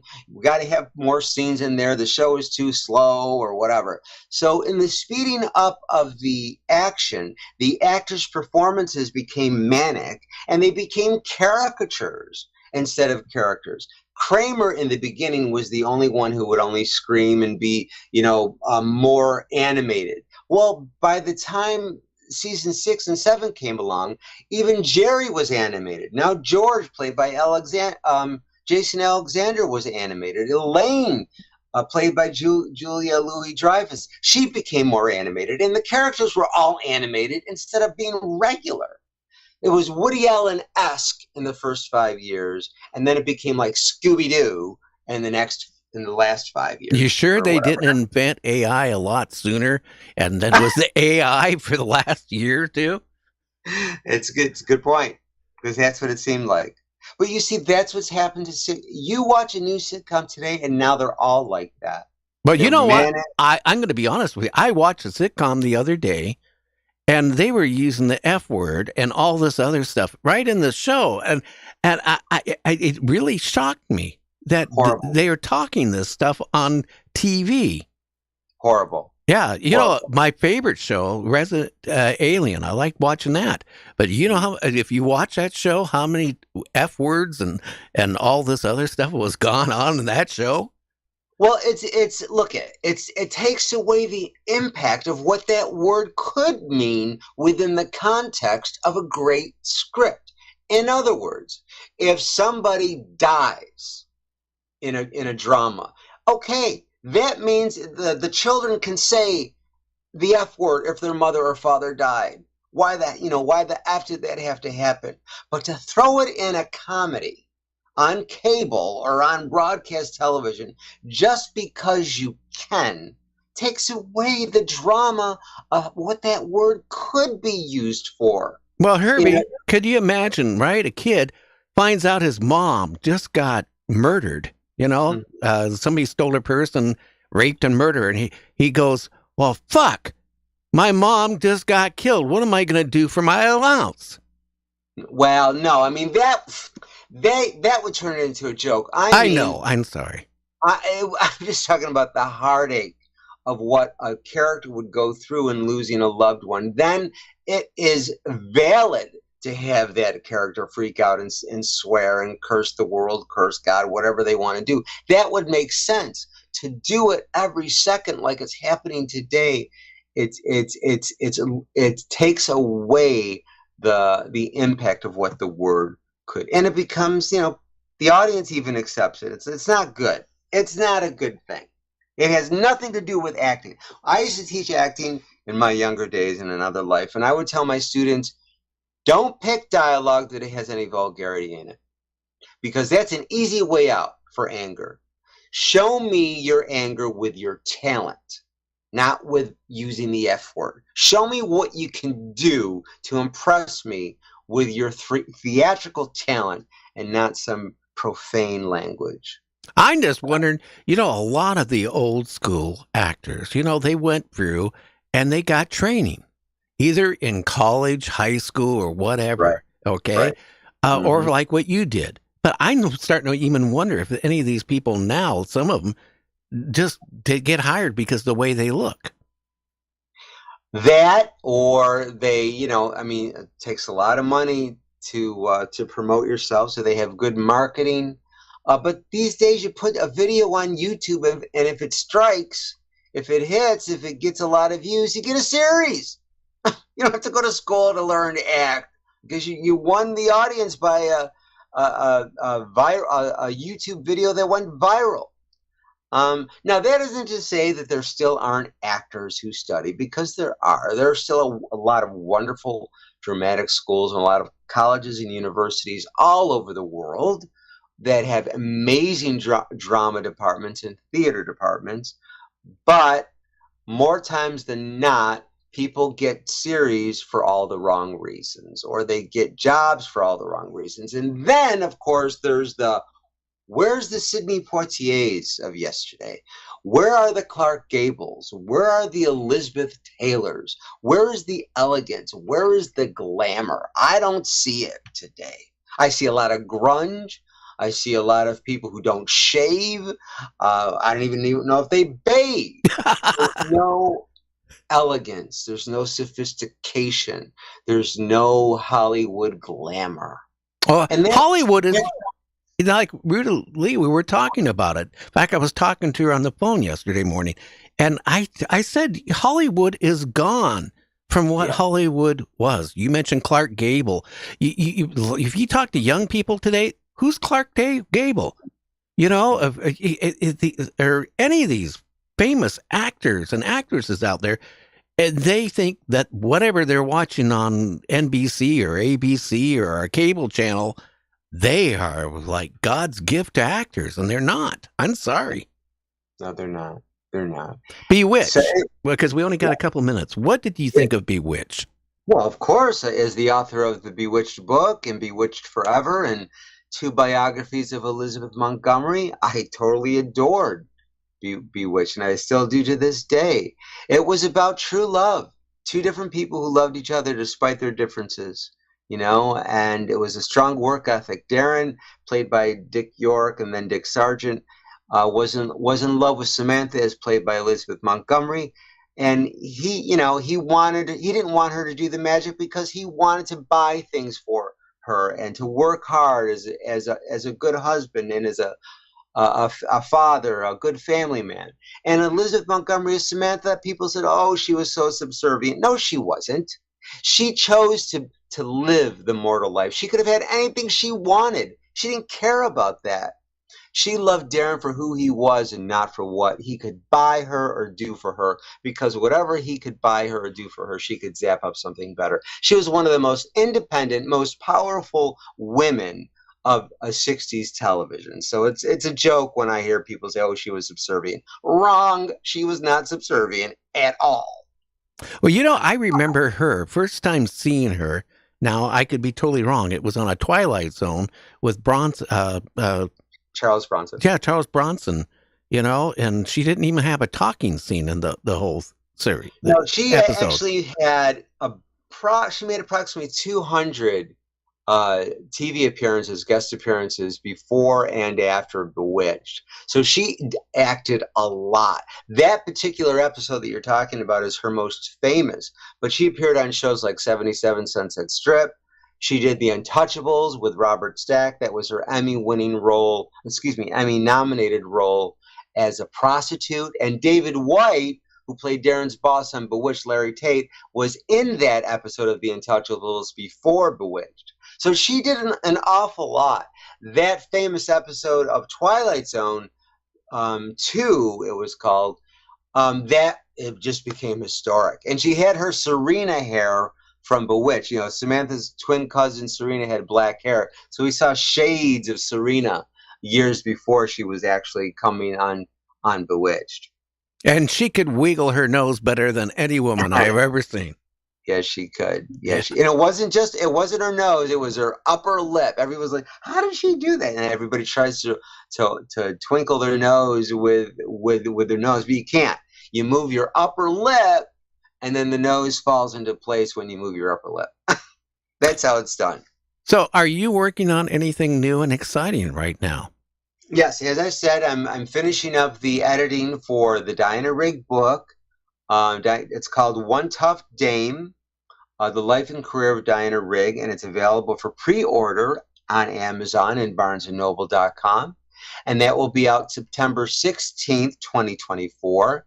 And then I'm working on Classic TV Memories, nostalgic holiday favorites of the small screen, which covers all the Christmas variety specials, all the Christmas animated specials, all the classic TV, Christmas TV movies, and then as many episodes of TV shows that were Christmas geared that I could. It didn't really cover every single music variety special, selective music variety specials, selective animated specials, and that's coming out, ironically enough, September 17th, the day after the Diana Rigg book, 2024, and that's the 60th. That happens to be the 60th anniversary of Bewitched, which, by the way, did 4 Christmas episodes. The most popular and most well-known is Sisters at Heart, which was dealing with the issue of prejudice, which is really the central theme of Bewitched. Yeah, it was a good show. And you keep mentioning, when you mention Diana, I think of Mrs. Peel automatically, I'll tell you what, I was a big fan growing up, watching the Avengers, but when she left it and the lady that came in and replaced her, that's what was the downfall of the show. It just didn't have the impact with the audience. Yeah. Well, Honor Blakeman was the first female super spy on that show when it was, because that was in the 50s, wasn't it?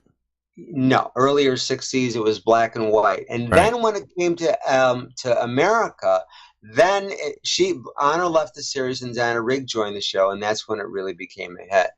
And so, yeah. And by the way, Rupert McNee, son of Patrick McNee, has written the foreword to my book. And Ray Austin, who was the stunt director, and then he also directed episodes of the Avengers, he's written the introduction. And Ray also happened to do, and we won't circle back here, he also happened to do direct episodes of The $6 Million Man, as well as so many others.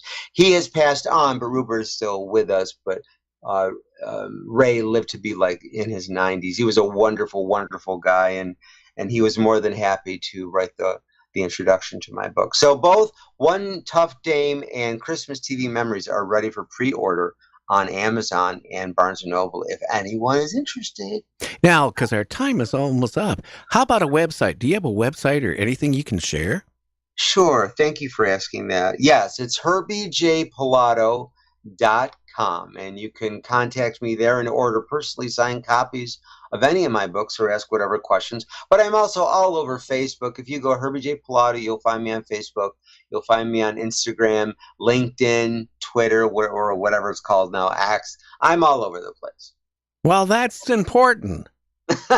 And, again, I want to thank you for coming on, because I think of all these shows, that you brought up, Bewitched, The Avengers, naturally, James Bond, and The $6 Million Man. Again, that was one of my favorite shows. I mean, when I was in high school or junior high school and that was on, every guy wanted to be like him, Steve Austin. I used to run in slow motion at my desk. Yeah. And here's the thing, too, about Bionic, the $6 Million Man. There was no major violence. Number one, if there was, it was slowed down in slow motion. But Steve would hold off, and Jamie, too.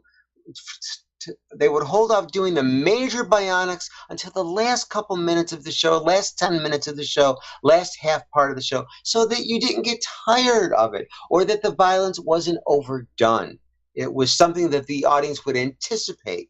Just like with Samantha's twitch. She didn't do it every 2 seconds. She would only do it when it was really called for. And that's good storytelling. It is.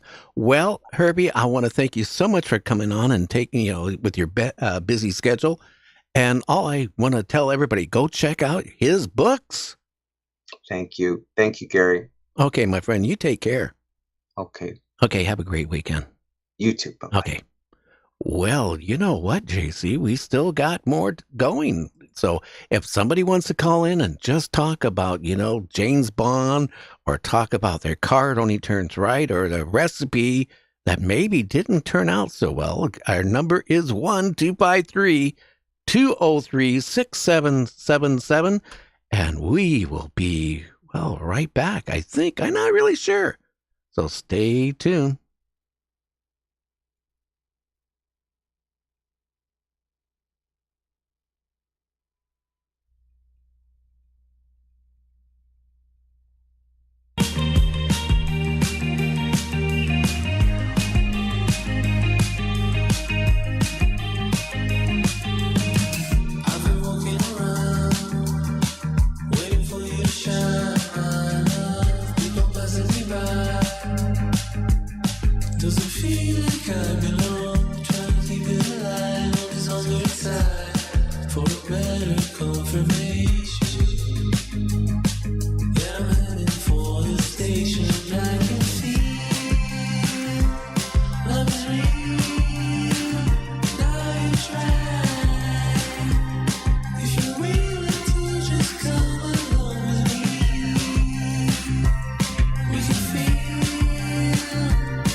Night Dreamers. The call-in line is open. Chat with Gary. Coming to you from the Night Dreams Talk Radio Network newsroom, I'm Guy Ticker with the strange news. Aliens could be trying to get our attention via supernova-timed beacons. A recent SETI search for extraterrestrial intelligence effort focused on a famous supernova from 1987, working under the premise that aliens might use such events to draw attention to themselves with synchronized beacons. Although this hunt came up short, it lays the groundwork for future searches using the same innovative strategy. I'm Guy Ticker. The Strange News is brought to you by Night Dreams Talk Radio Network. Do you have a strange story? Contact us at nightdreamstalkradio.com. What if none of the theories about UFOs are true? Because the truth is far more exotic than we imagine. Dr. Hazeltine, Director of Research at NSA, and mind-body expert Dr. Gilbert take us to the very edge of imagination and beyond in The New Science of UFOs, New Insights into an Old Mystery. The book is jam-packed with breathtaking photos. It's a thrilling exploration of cutting-edge ideas that former CIA Director Michael Hayden called entertaining, understandable, and important. The New Science of UFOs, New Insights into an Old Mystery is available now on Amazon. Get your copy now of The New Science of UFOs, New Insights into an Old Mystery, available now at Amazon.com. Are you into the paranormal? Then you have found the right place. Night Dreams covers the topics you want to hear, and Gary always has a great guest to take you for a real ride in talk radio. So, buckle up and let's go for that ride with Gary. And we are back. Our call-in line is 1-253-203-6777. That's 1-253-203-6777. Let's take our first call for the evening. Hello? Like I got all the time in the world to waste on this. Hey, Gary, you got all them buttons and dials pushed the right way? Oh, you can hear me. Excellent. Ladies and gentlemen, this is the G-Man again, and I'm doing this out of the goodness of my heart because for some reason I want you all to stay alive. Yeah, sure you do. We are blessed with the G-Man. It seems like weekend after week after week. Well, G-Man, what do you have to say tonight? Oh, I'm sorry. Did the middle of my sentence interrupt the beginning of yours? Be quiet for a second. Okay. All right, look. I was doing some reading the other day on the internet, and I came across something that is very, very frightening to me, and I have to share it because it is a matter of life and death. There's and I printed this out here. There's an email series from somebody named Anonymous NASA Official 6. Now, what that immediately tells me is that there's at least 5 other guys also from NASA who are in on this thing. Yeah, sure they are. They're into what thing? G-Man, where do you come up with this stuff? And it's all about the current moon shots and the planned moon landing. And you say to yourself, well, we've been there, we've done that, I thought it was Mars, why are we going back to the moon? Because the moon happens to be inhabited by people who don't like us very much. And I loosely call them people. Yeah, sure you call them people. Why don't you call them aliens, what they are? Little green men. They're on the moon because they like eating cheese, evidently, G-Man. Yeah, what do you got to that? You're as sharp as a rubber ball. It's a wonder you don't fall down more. I do. The point of my bringing this up here is that we now know and have definitive understanding of a race of creatures, let's call them that live on the dark side of the moon that have been angry at us for decades because we littered up their planet, and they're coming back, and we are on the menu. Oh, no, don't look so shocked. Let me explain this. I'll tell you what these notes said from Anonymous NASA Official 6. And it reads, The reason we got to get up there is we have to neutralize, that means eliminate or quash, the threat of these creatures that inhabit the moon coming back over here and visiting us and picking up, lunch, dinner, maybe breakfast for tomorrow. Well, I got barbecue sauce, G-Man. Why don't we invite them over to your place? I'm not going to invite them in my place anymore. Let's invite them over to your place because I hear they like us of more ways than one, Mr. G-Man. Will you stop? You give me 2 lousy minutes to save the whole world and you interrupt me. You are why the gene pool needs a lifeguard. So let me get back to these emails that are posted on the internet here for all the people to read and get ignored. Many years ago, somewhere in the late 1950s, in a place called Ithaca, New York, there was a man named Rod Serling. You know him. He wrote The Twilight Zone. Very good, very understanding of the way things work. And there was a scientist guy, the billions and billions guy. His name was Carl Sagan. Anyway, the two of them was, that's where Cornell University is. Very, very smart bunch of guys up there. Yeah. And Carl Sagan was looking out into space and found these guys coming to Earth, another one of those sightings or whatever it might be, but they got all the telescopes up there and picking up people to enjoy in a food-like way. So he tells his buddy, Rod Serling, about this, and Serling goes and writes a teleplay. That's a TV show thing, and it's called To Serve Man. Now, he twisted it a little, made the aliens come from a little further away, whatever, but he knew these guys were getting into their spaceships, coming here, picking up guys and cooking them. That was the premise of the show. And it was meant not for the entertainment of the masses, but it was meant to alert the government in a non-threatening way that we better get up to the moon and kick some butt. Yeah, kick some butt. Yeah. Are you getting this information by watching, the Twilight Zone, Outer Limits and stuff like that? Hey. Perfect, but at least I'm not you.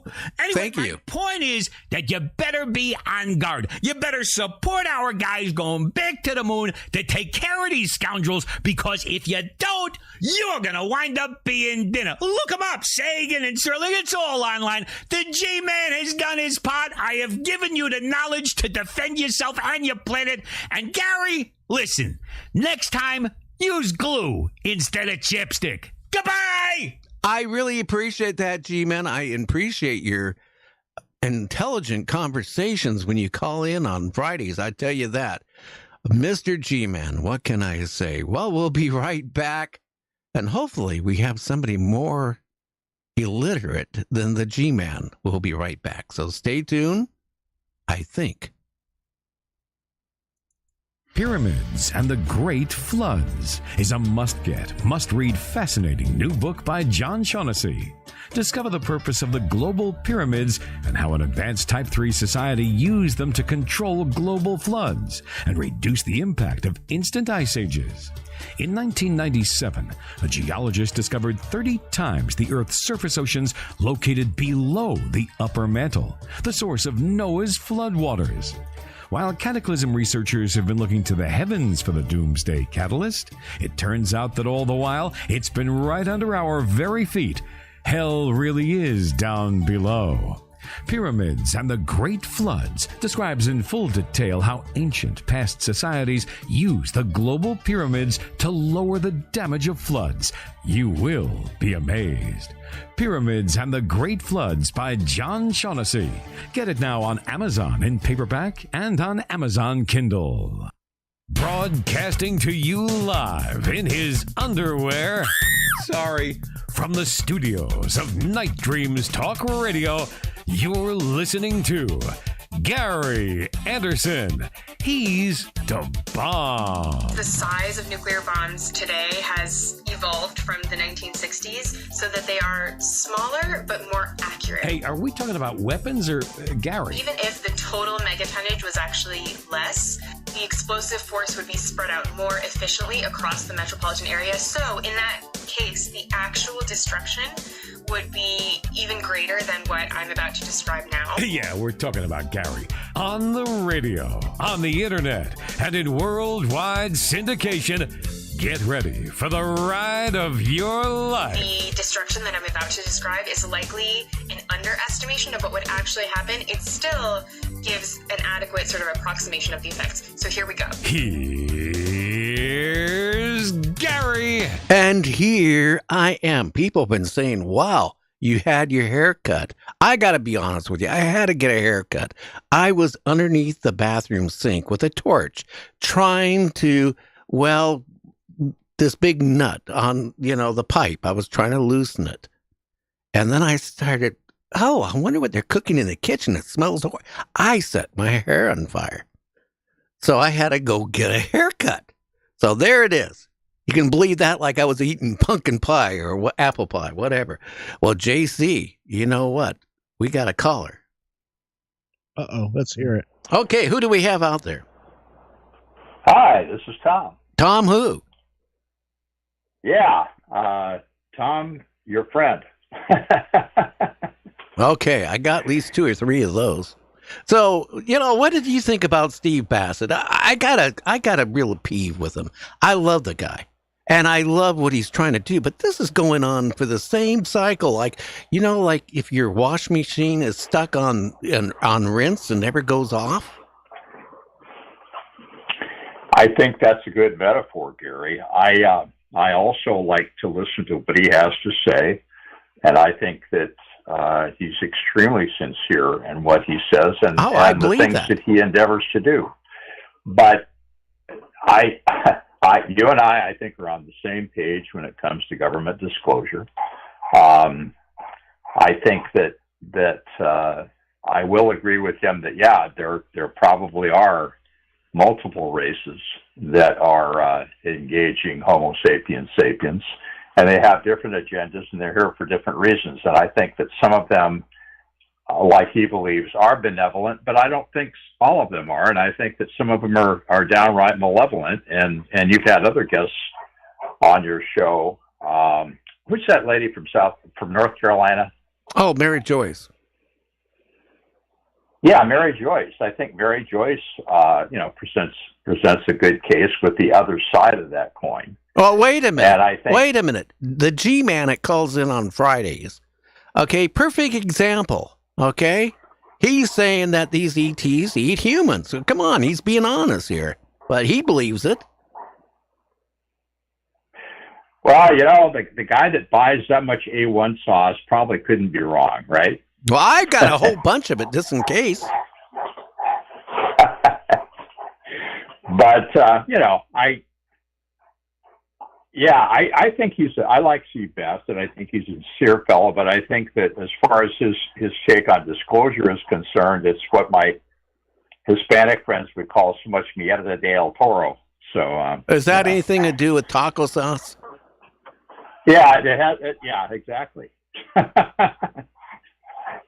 Yeah, but here's the thing. We've been hearing about disclosure for God, I don't know. I've been hearing about it for 50 years. It's going to be around next week. It's going to be next week, or it's going to be next month, or the president. Let's go back to Bush. Let's go back to the president before him. Let's go to the president after him. Let's go to Trump. Let's go to our president now, which he probably doesn't even know what a UFO or ET even is. Well, okay. I've been listening to Steve Bassett for a very long time, and I'm just going to guess it's been somewhere between 12 and 15 years. But it just seems like every month it's like, okay, disclosure is up and coming. Earlier on your show, you said there's this tidal wave coming or something to that effect. And it has to do with disclosure and the amount of evidence that they just can't ignore, and they're going to have to present it. And I just don't see that happening. I think that, as you so aptly stated, disclosure happened at Roswell, and they buried it as soon as they could. Well, let's look at it right now, okay? The Congress did their little carnival, right? And they had their people. That was a dog and pony show. It was. I mean, I enjoyed it. I drank a lot of soda and ate a lot of popcorn and had a good laugh. It was a comedy show, as far as I was concerned. But if you really think about this, disclosure. Is that your dog panting behind you? Yeah, it's my mask. Okay, wait a minute. Okay, that's what I just wanted to make sure. But this disclosure, we're not going to be told. I mean, look what's going on right now. We are so close to World War III. People are in denial in that. It's just a matter of time when China decides to invade Taiwan, Russia, and Ukraine. What's going on there? What's going on in the Middle East? You think now they're going to come out and say, oh my God, there's ETs? No, I don't think they will. They're not going to be forthcoming unless, let's see, Mark D'Angelo, I think, stated it very well to the effect on one of your shows that unless they land on the White House lawn, they're not going to be forthcoming with anything. Well, how about this? They land in a shopping mall and they zap everybody. Then the news media has something they can show everybody, and then the people go, "Oh my God, I knew they were real." Well, that's entirely possible, but then there's no plausible deniability. But I think that it'll take something akin to that for them to finally come out and say, "Hey, yeah, we haven't been forthcoming with everything we know, and we know a lot more than we've told the public." Okay, look at this. Okay. Now, any of these people, it's supposed to have been associated in these missile silos when a UFO flew over, right? And then started the process of getting ready to launch a nuclear weapon, and then stopped it at the last moment to show us. Let's think about it. When you're in the military, and especially if you're in one of those silos, okay, you have above top secret clearance. You sign agreements. You're not going to sit there and tell the news media or tell the people what happened, because you would go to Leavenworth. Okay? Yeah, it's a non-disclosure agreement, and I have had to sign those in the past because I had several top secret clearances. Yeah, but what I'm saying is, if somebody leaked it out, they would have been put in prison. Okay? Simple as that. You're right. Okay, come on. I myself don't think if we got in a ET would stop a nuclear detonation from one country to the other. I don't think it's going to happen. I wouldn't bet my can of beans on that one. Okay, ask yourself this, and I'm sure you already have. Did they stop Hiroshima and Nagasaki? And the answer is no. Did they stop the explosion that happened in the Bikini Island atoll? And the answer that basically the government lied to the indigenous population that was there, and several of them, several hundreds of them, died of different types of cancer. The answer is no, they didn't stop that. And as far as these people that I'm sure they mean well, but they really don't know anything about reality, when they make a ridiculous statement, oh, they're all friendly and they want orbs and they want the best for mankind, there are aliens out there that I'm sure that are looking at us at nothing more than an ant farm. They have interest in what we're doing, but it's all academic. They're not going to interfere. They're not going to get involved. Well, Tom, look at this. Let's go back to Adam and Eve. Let's go from Cain and Abel, okay? What has humans done? They killed each other. We have been in nonstop wars since men decided and figured out how they could make a spear or a knife. Or their hands could choke somebody to death. We have been nonstop. Look at what's going on today. We're not going to be a class 1 civilization at this level, at this rate. It was not going to happen. So just because, wait a minute, if we have a alien race out there that's 10,000 years or 100,000 years advanced, how do we know that there's still not a warrior race and going from planet to planet and eating people with barbecue sauce? Hunts, by the way. Well, how do we know that? How do we know that? And there's a lot of people that believe this, and I happen to be one of them. How do we know that a technologically advanced civilization, and they were technologically advanced, didn't do the same thing that they did with hominids here and take their own DNA and add it, and that DNA was from a warrior type race. And I think that people that say, oh, well, no, they're all benevolent, that's so much BS. That's ridiculous. Because if you look at the history of the human race, that's ridiculous. Well, I mean, look in the newspaper, read, go on to your local news every night. Somebody's being killed. Look what's happening in the Middle East right now. Look what's going on in the world climate right now. Ukraine has virtually no young people, military age left. They're all gone. They're recruiting people in their 60s, mid 60s and they older. Raised the age to 70, Gary. Yeah. Isn't that scary? That reminds me of Hitler. Scary.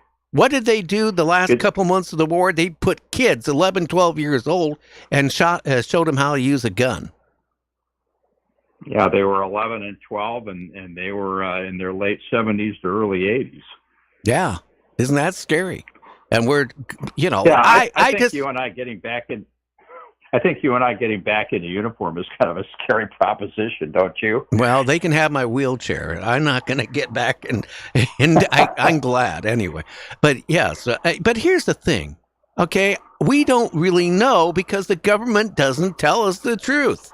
All I want to know is if they are friendly or not. And yes, there could be all different races of humanoids visiting our planet. But, as you know, people go missing, and most of them are found, but a lot of them aren't found. What is happening to them? And you hear all these stories going back, but I just don't buy, oh, they're here, they give off orbs, they would never hurt people. Oh, you know what? There's 1 million UFOs going around the Earth, cloaked, protecting us. 1 million UFOs. I had a professor tell me that a couple years ago on the show. There's 1 million UFOs protecting the Earth. 1 million. Why not 2 million? If you believe that, I got a bridge, I'll sell you. Well, how much do you want for the bridge, by the way? Hey, JC, are you $1,100? $1,100 the G-Man said would save the planet. Yeah, do you remember that, JC? That for $1,100 we can save Earth. Yeah, for $1,100. Now I don't know if you get a bonus package for $1,120, and maybe you get an extra week added on. But yeah, for $1,100, we're good. Yeah, and it goes to a post office box too. These ETs are really smart on money. They got a calculator, obviously. They do. Well, Tom, I want you to have a great evening. And you know what? Look up in the sky. You'll never know. A bird could fly by. You take care. Well, all right. Have a good weekend. Bye. Okay, you take care. Well, JC, I don't look up the sky for that reason. You know that. Well, if you look up, something might fall down and hit you, like one of those things that come out of the planes. Who knows? No, I was out taking. Remember, I told you about a month ago I was taking pictures of seagulls. Yeah, exactly. Yeah, and look at this seagull, and I took a picture of it, and I go, oh my God. I mean, like about 4 or 5 of them dumped on me. Yeah, it's a good way to get a moon pie in the eye, Gary. Well, white, I'll tell you that. Exactly. Yeah. So I don't know. So do you think there's ETs on the moon? Oh, I don't know. Permanently, I don't know. But I definitely think they've stopped there sometime along in history for sure. Well, I always thought they were on the moon to eat cheese. But, again, some people claim that there's alien bases on the moon. But, yet you talk to people, at least up on this side of the moon, there's no signs of, but maybe they're inside the moon. I don't know. And wasn't that, looking back, way back when, wasn't that the first piece of disinformation when they were trying to tell us the moon was made out of cheese? Oh, something like that. When they sent that rocket right in the eye of the moon. But, again, Mark said too, underwater bases. That's what we have to worry about.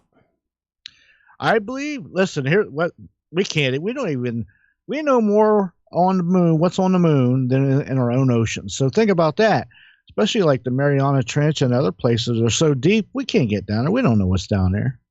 I'm thinking the only way we're going to get real disclosure, okay, is if everybody wrote and took the time. That's the problem. A lot of people will talk about it on their podcast or on their Facebook Live show. Oh, we want disclosure. But you know what? They should be working and getting people to send letters to their congressman, emails to their congress saying, look, this was crap what you pulled.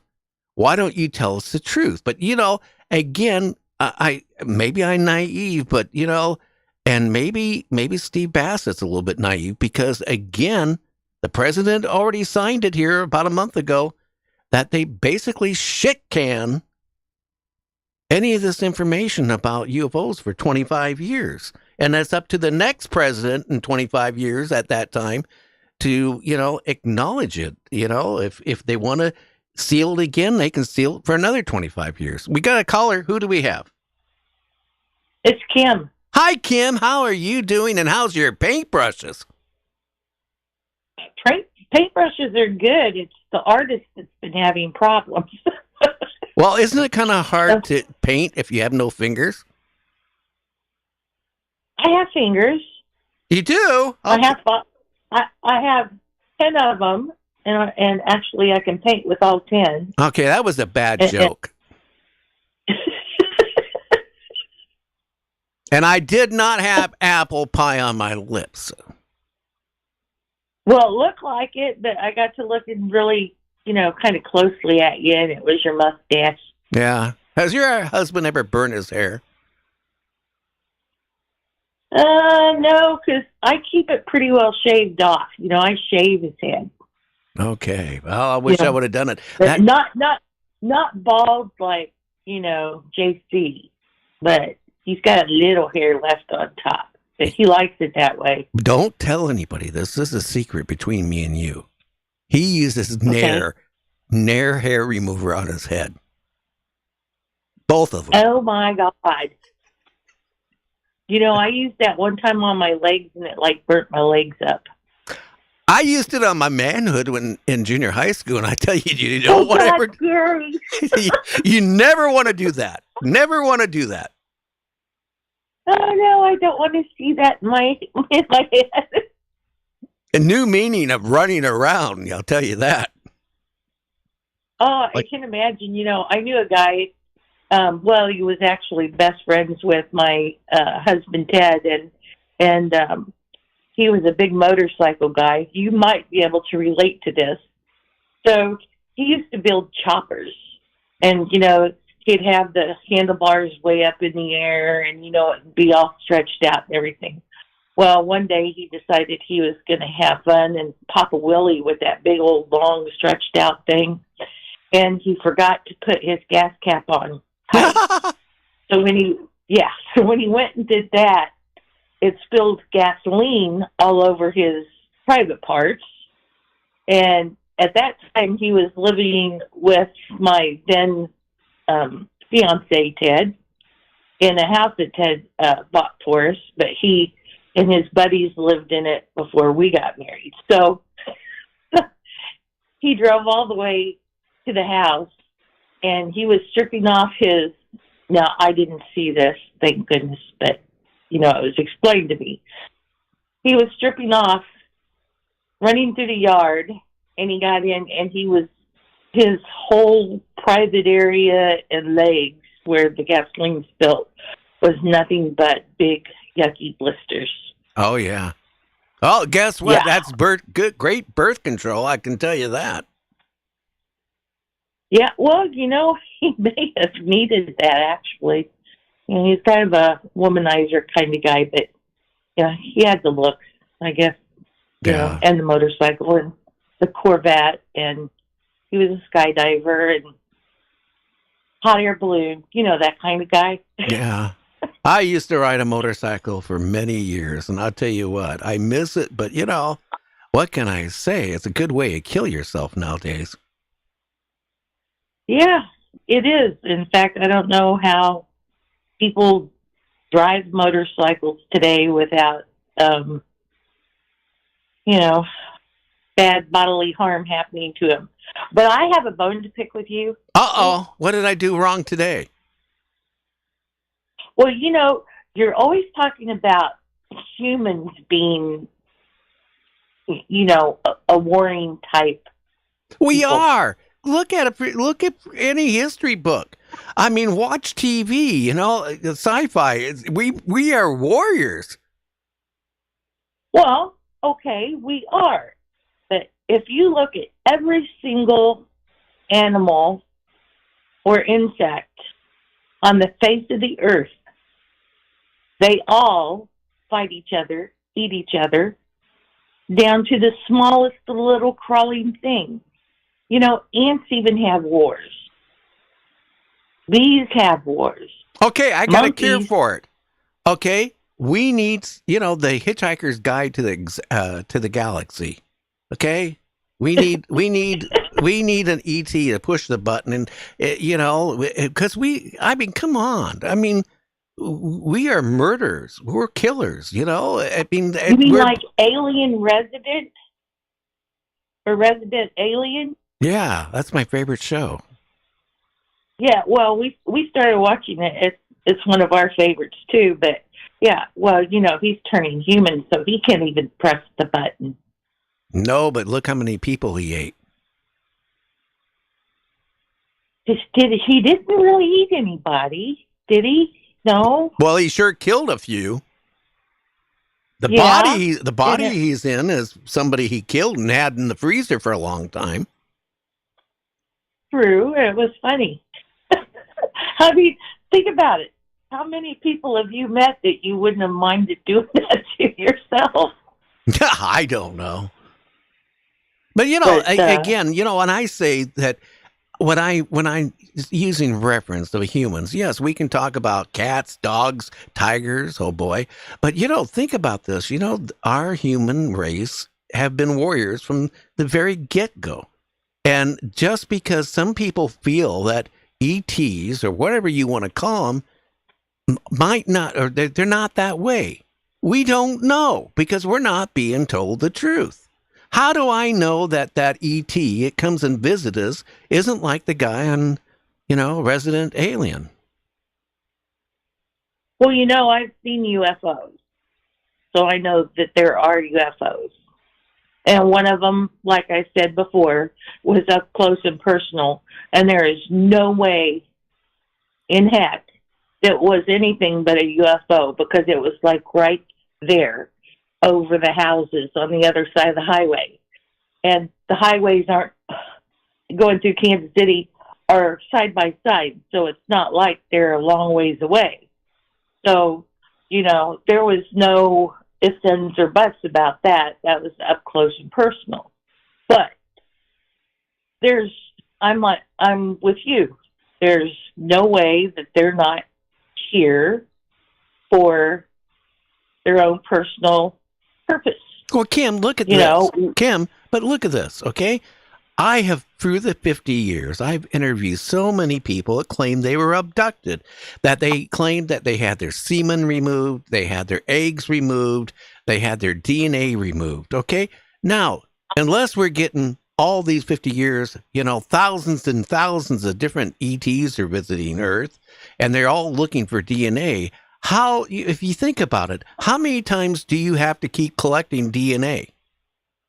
They could reproduce it. They would have the technology to reproduce it. So they would only have to do it a couple of times, not millions of times for the years.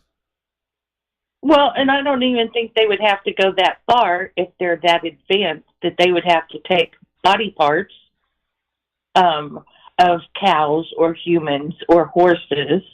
A lot of times when you hear about when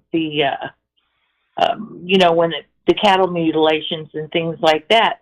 Well, that year that, Ted and I saw the UFO on site of I-70 in Kansas City, we were also having cattle mutilations and a horse. So it wasn't just cattle. And then you know what? If people would check when these mutilations were going on, but nobody, these investigators I've talked to about, that they checked cattle mutilations. I've asked them, well, how about, did people go missing in that area? I don't know. I never checked that out. Well, maybe at the same time this cattle mutilation was going, people maybe vanished, went missing. Well, I know that none of the people went missing in our area, where that was happening. It was around Blue Gray Park. It's kind of in between Oak Grove, Grain Valley, Lone Jack area. It's kind of out in the country. And Blue Gray Park was out there, and, just a lot of farmland.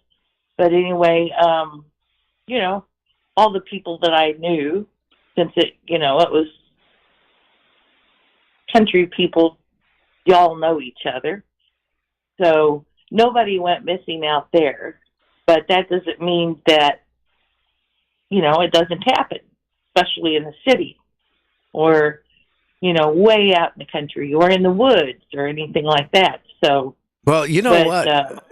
I'm thinking, Kim, I know either we can attract a Bigfoot or an ET. We're going to take my producer, okay, and we're going to have him with chopped liver, in a basket on his left side, and then peanut butter on the other side. So that either we'll get an ET or a Bigfoot. How's that? Or a bear. Or that, too. Yeah, bears like peanut butter and chopped liver. Yeah, so there we go, JC. What do you think about that one, buddy? I say, hell to the no. That's what I say to that. Yeah. Well, Come on, JC. It's for science. Yeah, that's what the bear's going to be thinking, too. Oh, no. Well, again, JC, I want you to go, in an area where it's no buildings, okay? And no trees, like a field somewhere, right? And I want you to have a box of barbecue sauce. I want you to make a fire and then say, come on down. I want to meet you. I know prepared.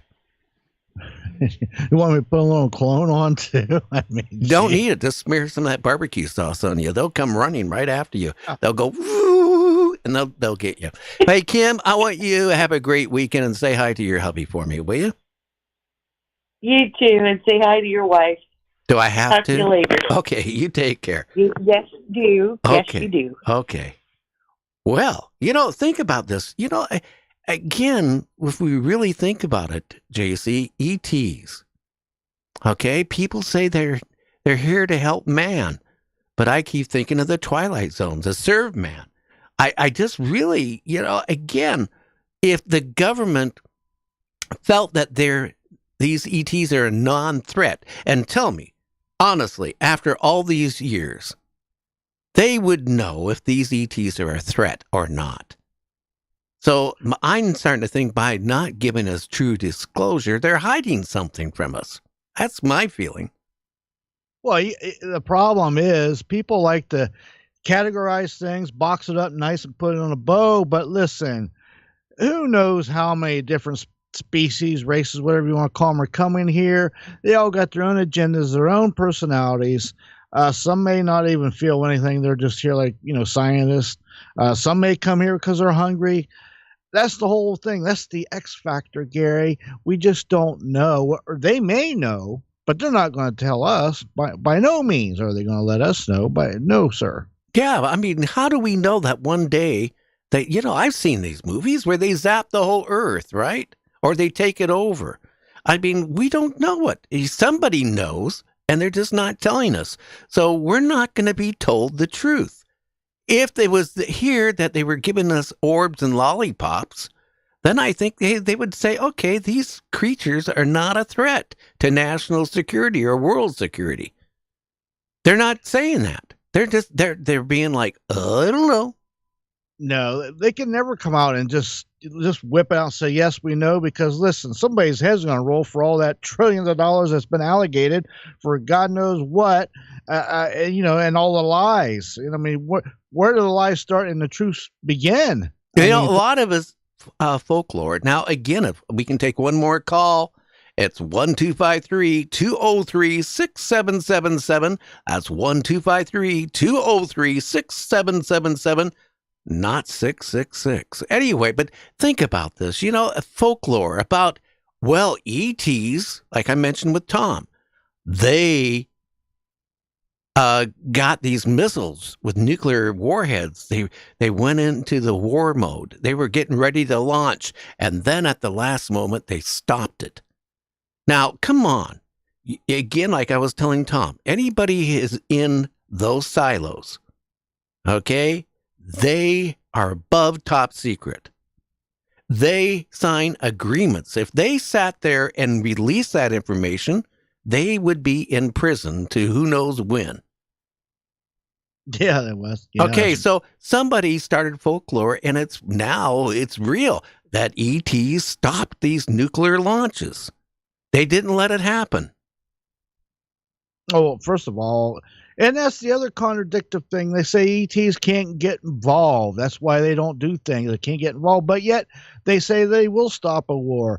Or they say they can't get involved, but yet they are abducting people. So which is it? Pick a side, or they all have their own agenda, and some do what they want, and some follow rules. We don't know. I don't know.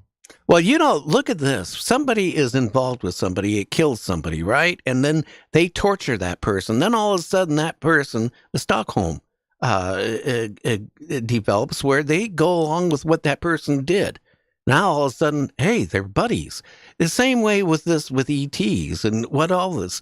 I just want to know what the truth is. And I think we need to really push the government to get the truth. We got a caller. Who do we have? Caller? Well, we had a caller. But, I want the truth on this. I think we deserve that. Since Roswell, they announced that they had a crashed UFO. A few hours later, somebody got their ass kicked for, admitting that we had a crashed UFO. Then the story changed over completely. I mean, come on. We had real disclosure then. And there's been too many sightings all over the world that something is going on in technology. I just don't believe that we have back engineered 20, 30 years ago. Okay? Back engineered these craft and we're flying them around. Because if we were flying them around, the United States would be the most powerful country in the whole world, period. We would rule the whole entire world if we had that capability. Think about that. Yeah, and another scary thing, and they put this down people's gullet to believe that the 509th, the greatest, most intelligence of the greatest army in the world, ahead of the nuclear devices and all these other top secret things, that they lost a weather balloon in the 40s, didn't think nothing of it, didn't even think about finding it. Until a week later, somebody says, "Hey, what's this stuff? Oh, it's a weather balloon. It's top secret. We should have went out and got." Come on, Gary. Oh yeah, but the story changed. It was first a weather balloon, okay? After they recanted the UFO crash, and then years later, oh, it wasn't. It was test dummies. It was on a balloon, and then people thought they were ETs. And then the stories changed. I remember a documentary where the government was holding up a weather balloon made out of mylar. Well, guess what? 70 years ago, they didn't have that. Weather balloons were canvas and rubber back then.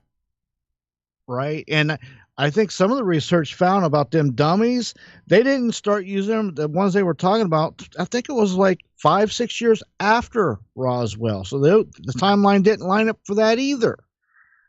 No, I mean, there you want the smoking gun. But as you know on this show, we brought people on, right? And they said, well, that happened 70 years ago. That isn't disclosure. That's 70 years ago.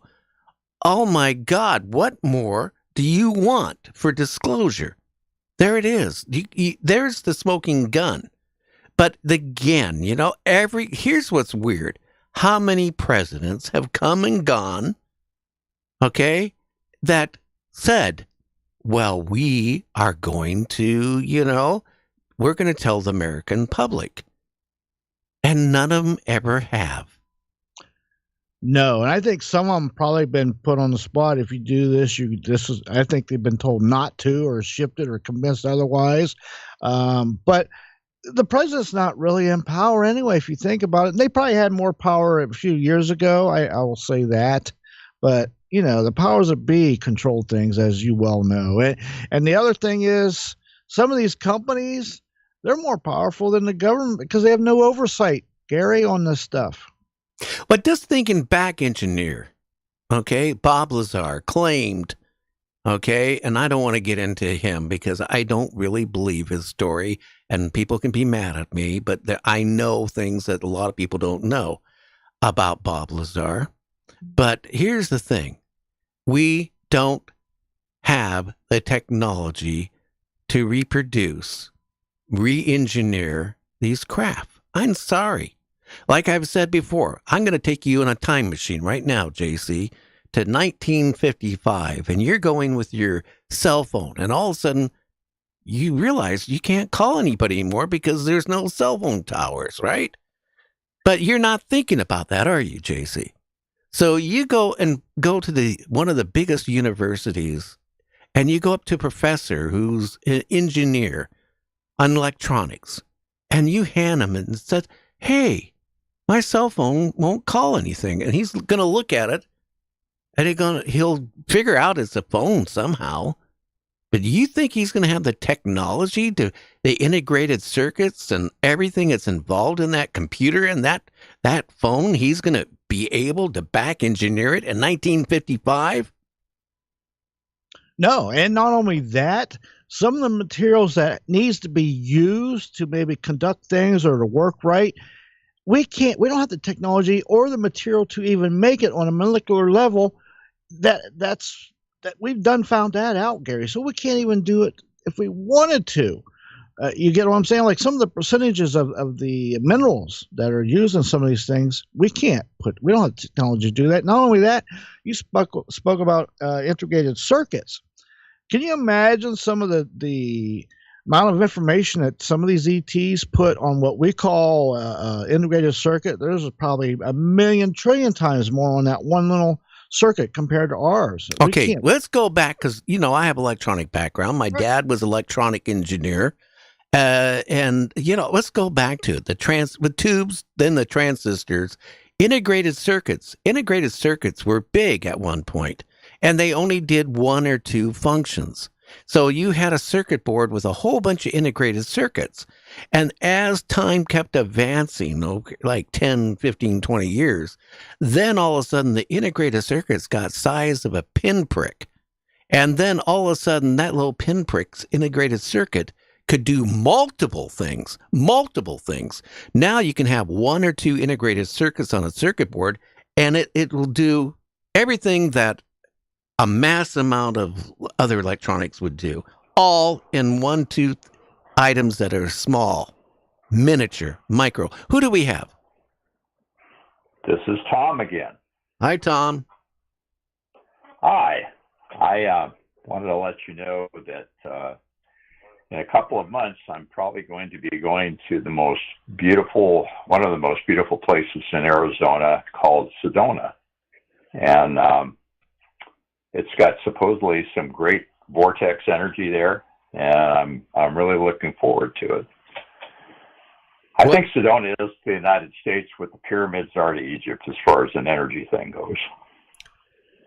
I don't know. I think if I put my fingers in the socket, I'll get this as much energy.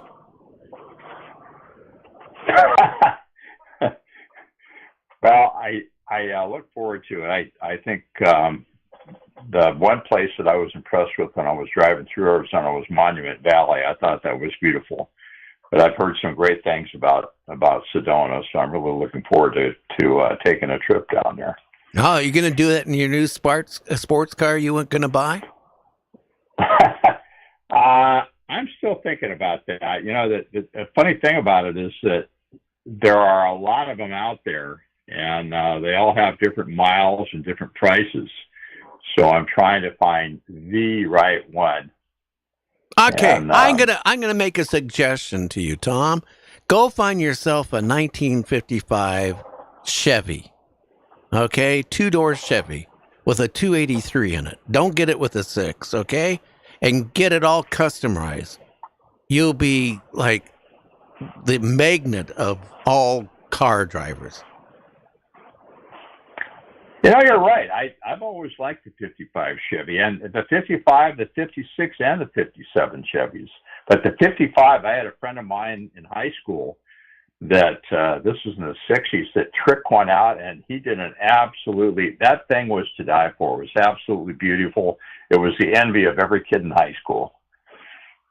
Yeah, and they were fast, too. Well, Tom, you have a great weekend, okay? You take care. Bye-bye. Okay. Have you ever had a 55 Chevy? No, but you know what? I did buy a 57 Chevy way back in the early 80s. And get this, Gary. Yeah? It needed tires and a lot of work for $50. $50. Yep. $50. Yeah. Isn't it ridiculous? You go out and go look how much a new car costs. Do you realize you can go buy a new car, but if you went back into the 70s, you could buy a house, a split-level house with 3 bedrooms, okay, for cheaper than you can go buy a new freaking car for. Isn't that something? I bought a 70 Nova with a rare 302 motor in it for $25 back in, that was like 79 or 80. Yeah, well, you can't buy anything nowadays. I don't know. It's inflation. It's gotten, and then they want more money. Well, when you want more money, but I don't know, then everything keeps going up. Think about it. I mean, I remember when my father used to spend $30 a week for groceries for 4 people. Okay? What? I remember 3-cent candy bars, 5-cent ice cream bars, and 13 cents for a bottle of Coke. I remember 15-cent hamburgers and 13-cent milkshakes. What has gone wrong with society? Yeah, right. Also 6 mile a gallon, 6 mile a gallon, but it was different at 40, 50 cents a gallon compared to 3. I was paying 21 cents a gallon when I started driving. 21 cents a gallon. Yeah. And I thought that was high because I remember riding with my father and paying 13 cents a gallon. Oh, yeah. But it had to be cheap then, too, because like the Nova I had, it got 6 mile a gallon, the 950 Holly on it, 6 mile a gallon it got. But, you couldn't afford to drive a car like that today. No. Well, I don't know. It almost caused me a divorce with Linda because when I met her, I had my Dodge Daytona, with the 440 in it, with a blower and, headers on it. And the engine was built up and I only could run racing fuel or airplane fuel mixed with it to drive it. And it got 5 to 6 miles a gallon. Yeah. And my wife, we were first married and she had a little Honda Civic back then and 76 or 74 Honda, little teeny thing, right? And, it was fine when we were dating. She loved it because I could pop wheelies and we'd show off the car. After we got married, she came up to me 2 weeks later and said, "You got to sell it. We can't afford it." And you know how much that car would have been worth if I would have kept it? Oh, no. So I sold it to my friend at a ridiculously low price. A week later, I get a phone call from his wife and yelling at me. It was all my fault. Her husband wrapped it around a telephone pole and killed himself. Yeah, well, he had a heavy foot, man. Those cars are no joke. Listen, I had a 69 Charger. And I was changing the gas tank. I even drove it with a bucket of gas beside me. Yeah, that's crazy. You would have had a French blowjob. You realize that? I know it. That thing had the 440 in it. Man, that thing would spin right around. And wait a minute. You had a bucket of gas inside next to you because you didn't have the gas tank in it, and you were driving that? 5-gallon bucket, open bucket right beside me. That's a real Dukes of Hazzard. That was way back when. I hope you weren't smoking at that time. No, good thing I wasn't a smoker. But yeah, you didn't have a gas gauge in that car. You just looked down to the right and see where your gas level was in the bucket. Oh my God! Just think if you would turn your radio on and got a spark. Oh, you would have been called Sparky. Yeah, you sure would. That car was, it was dangerous. But, that would be a barbecue in the making. Well, if we can take one more call, if you want to call and talk about your car, UFOs, ETs, abductions, whatever you want to talk about, the number here is 1-253-203-6777. Oh boy, I hope the G-Man doesn't call before we go off. Uh-huh. He's got the hard questions for you, Gary. Yeah, well, telling me, here's my chapstick, by the way, telling me I should use super glue, basically, than the chapstick. What a mean guy. It's super chapstick. It doesn't say super good. It says super chapstick. Yeah, well, that'd keep me quiet. How am I going to do a show if my mouth is... Art Bell did that. He glued his lips together one time. Yeah, that's one just way to before lose going on the air, like 10 minutes before going on the air. And he freaked out, and he had to literally tear his lips apart, which tore the flesh off of those lips to do the show. Yeah, super glue is no joke. Let me tell you, I've seen many people get their hands stuck to many things, and yeah, you lose skin. You lose skin. Yeah, can you imagine trying to do a show with your lips glued shut? Somebody just texted me and said I'd probably be a better talk show host if mine was. Well, is that the same guy that said you got the face for radio? Nah, they said the body too. Oh my goodness, you hit the trifecta. Oh, what's that mean in simple terms? Three. You hit three. Okay, yeah, okay. I was just being sarcastic. I was being triple dissected. Well, anyway, again, I really appreciated Steve Bassett. Come on, it's his point of view, okay? But, again, I want to see some movement. But again, the whole thing of being sealed for 25 years, and how could you still have this major disclosure on the wave if it's sealed? Yeah. Listen, it's too bad. Roswell came too early. If it would have came this day and age, there would be no such thing as hiding disclosure. But there you have it. Well, let's face it. Back 70 years ago, when Roswell happened, people just simply were more on an easy life. They didn't have the stress that we have now. They weren't being brainwashed with TV shows. And so when that happened and they heard about it and got around and they saw some little bit pieces of evidence on it, but somebody knocks on your door and tells you, that if you say anything, you could disappear. I mean, come on, think about the emotional stress of those witnesses and, everything from the sheriff who had a mental breakdown after it, to the fire chief, to the undertaker. All these people had to, carry that for the rest of their life, knowing that, we're being lied to. Yeah, and you got to realize that was like 80 some years ago or close to it, whatever.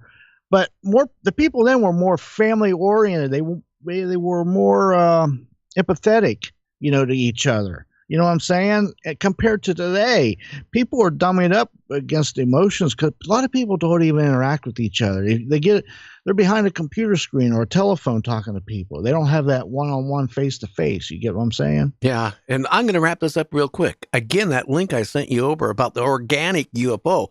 The guy's claiming that we are growing UFOs in space.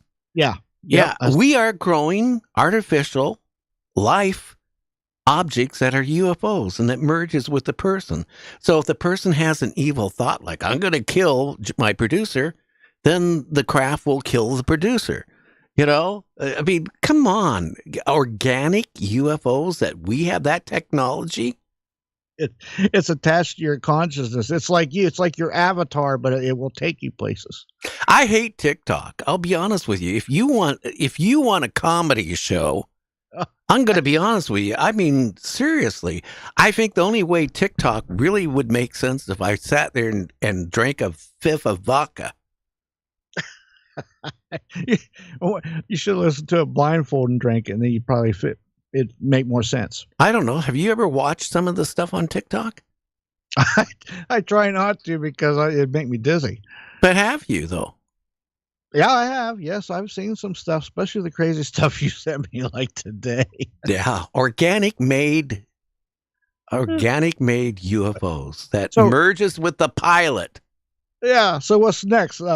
Farm field grown? I mean, come on, it's this crazy. Gary. Well, I don't know. People are like that one person we had on a couple years ago. 1 million UFOs that these ETs are protecting our Earth, and they're cloaked, and there's 1 million of them going around the Earth. 1 million. Why would we need 1 million ETs, UFOs, protecting Earth? Can you imagine the traffic jams with all that, plus the millions of pieces of space garbage we got floating around, junk? Oh, my goodness. Oh, yeah. So next week on our show, who do we have? Hey, we have Job's Safa Clark coming on. He's going to talk about black holes, UFOs, dinosaurs, Fermi paradox that he solved. He's a mad scientist, Gary. Okay. And then on next Thursday, we have Laura Eisenhower coming on, the great-granddaughter of the former president, talking about, well, ETs and the president. Did they have a meeting? What did they say, maybe? Did that actually even happen? We're going to find that out. And did he sign an agreement that ETs could actually come and harvest some humans? We're going to find that out. And then who do we have next Friday? Hey, next Friday, we have a doubleheader and guest. We have the first guest, Rosalind Kine. She is the sister of Babs, Barbara Streisand. She is also a singer. First guest. That's going to be a great show, Gary. And followed up by Glenn Steckling and UFO updates. And the week after, who do we have? We got Courtney Brown coming on. He's going to talk about, is Earth a slave planet? I think you touched on that just a bit tonight. Yeah, could we, though? Think about that. Maybe we are a slave planet in a way. Yeah.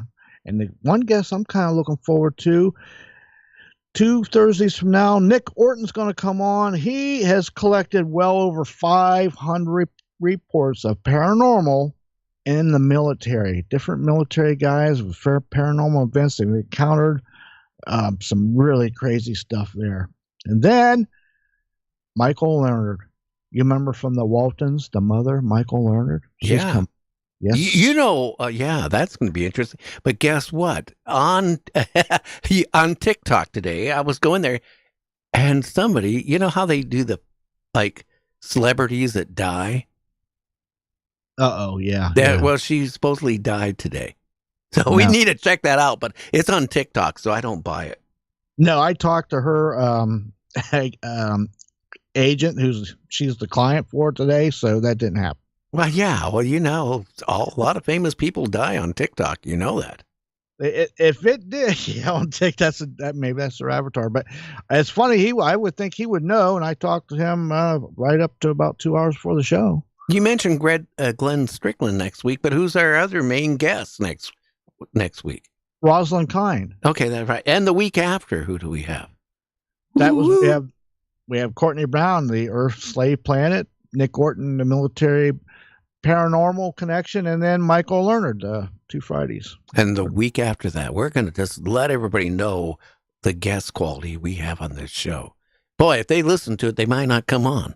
Well, now we're into almost middle of April. We got Alfred Santiago coming on. He's had some UFO and more Bigfoot sightings and encounters, not very friendly ones too.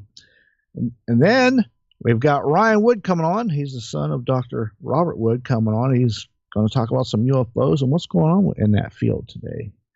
And then Anson Williams from Happy Days, him and his mother, or not his mother, I'm sorry, his wife is coming on talking about some of the things they got going on. Didn't you just book another one from Happy Days today too, or yesterday? No, we're trying to. We're trying to work around the schedule. That was Don Most. We're still trying to work on that one. Okay, so, again, we have great guests. We also got to get a hold of Dean Butler and get him back on, too. You write that down with your big color crayon. Yeah, I will do that. Little House on the Prairie. That's one show, if you really think about it.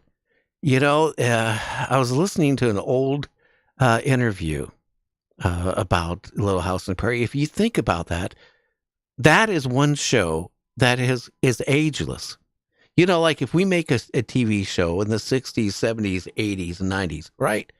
It's outdated a couple years later by the clothing and the slang and the way they talk.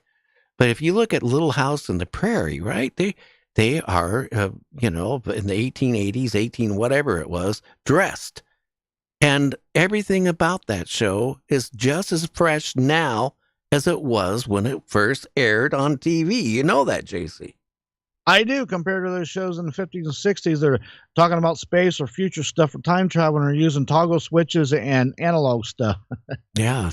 So anyway, everybody out there, if you haven't subscribed to our channel, please do. Let your friends know about us. Check out our website. If you want to find out about paranormal news, strange news, UFOs, and all that stuff, go to our website and click on the strange news. There's a good 80, 90 stories there. You can click on it and it takes you right to the link. You don't have to sit there and search the internet about what's the latest in Bigfoot or the latest in UFOs or any of that stuff. It's right there. We found it there for you. Just click on it. That's at www.nightdreamstalkradio.com. Everybody, I want to thank you. And we only have about 3 or 4 ID cards left. If you want to become a night dreamer, just go to our website again, www.nightdreamstalkradio.com. There's a little fast blast envelope. It'll appear on the right side. Click on it. Give me your name, your address, email, and all that. We'll send a card out. It might take a week or two to get it out. I have sent off literally hundreds and hundreds of ID cards. I just got requests for some today in the UK and Australia and all over the world, Philippines and all that. And by the way, we're being, right now, as I'm talking, we're being heard in the Philippines on one of the local stations there. So till next Wednesday, everybody have a good one. By the way, catch JC the Hitman Show, fresh show every Monday and Tuesday. Everybody have a good one. We'll catch you on the other side.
Hello, everybody. Make sure you listen to We Fleece Amused #1 hit station for getting hit. Ow, KFYOU. Good morning. Oh, thanks a lot. That's enough. Thank you. Oh, no, not again. Turn the air on. We got lots of great music and lots of great prizes. Hey, the prize man! Hey, we ain't giving nothing away. Okay, that's why we're KFYOU. Now a word from our sponsor. Deliciously different marijuana. Deliciously different marijuana. KFYOU, We Fleece'em's #1 station, where we're always going #2. NYC. We got all the hits. KEY. The public domain allows us to play. MOU. So, tune into We Fleece'em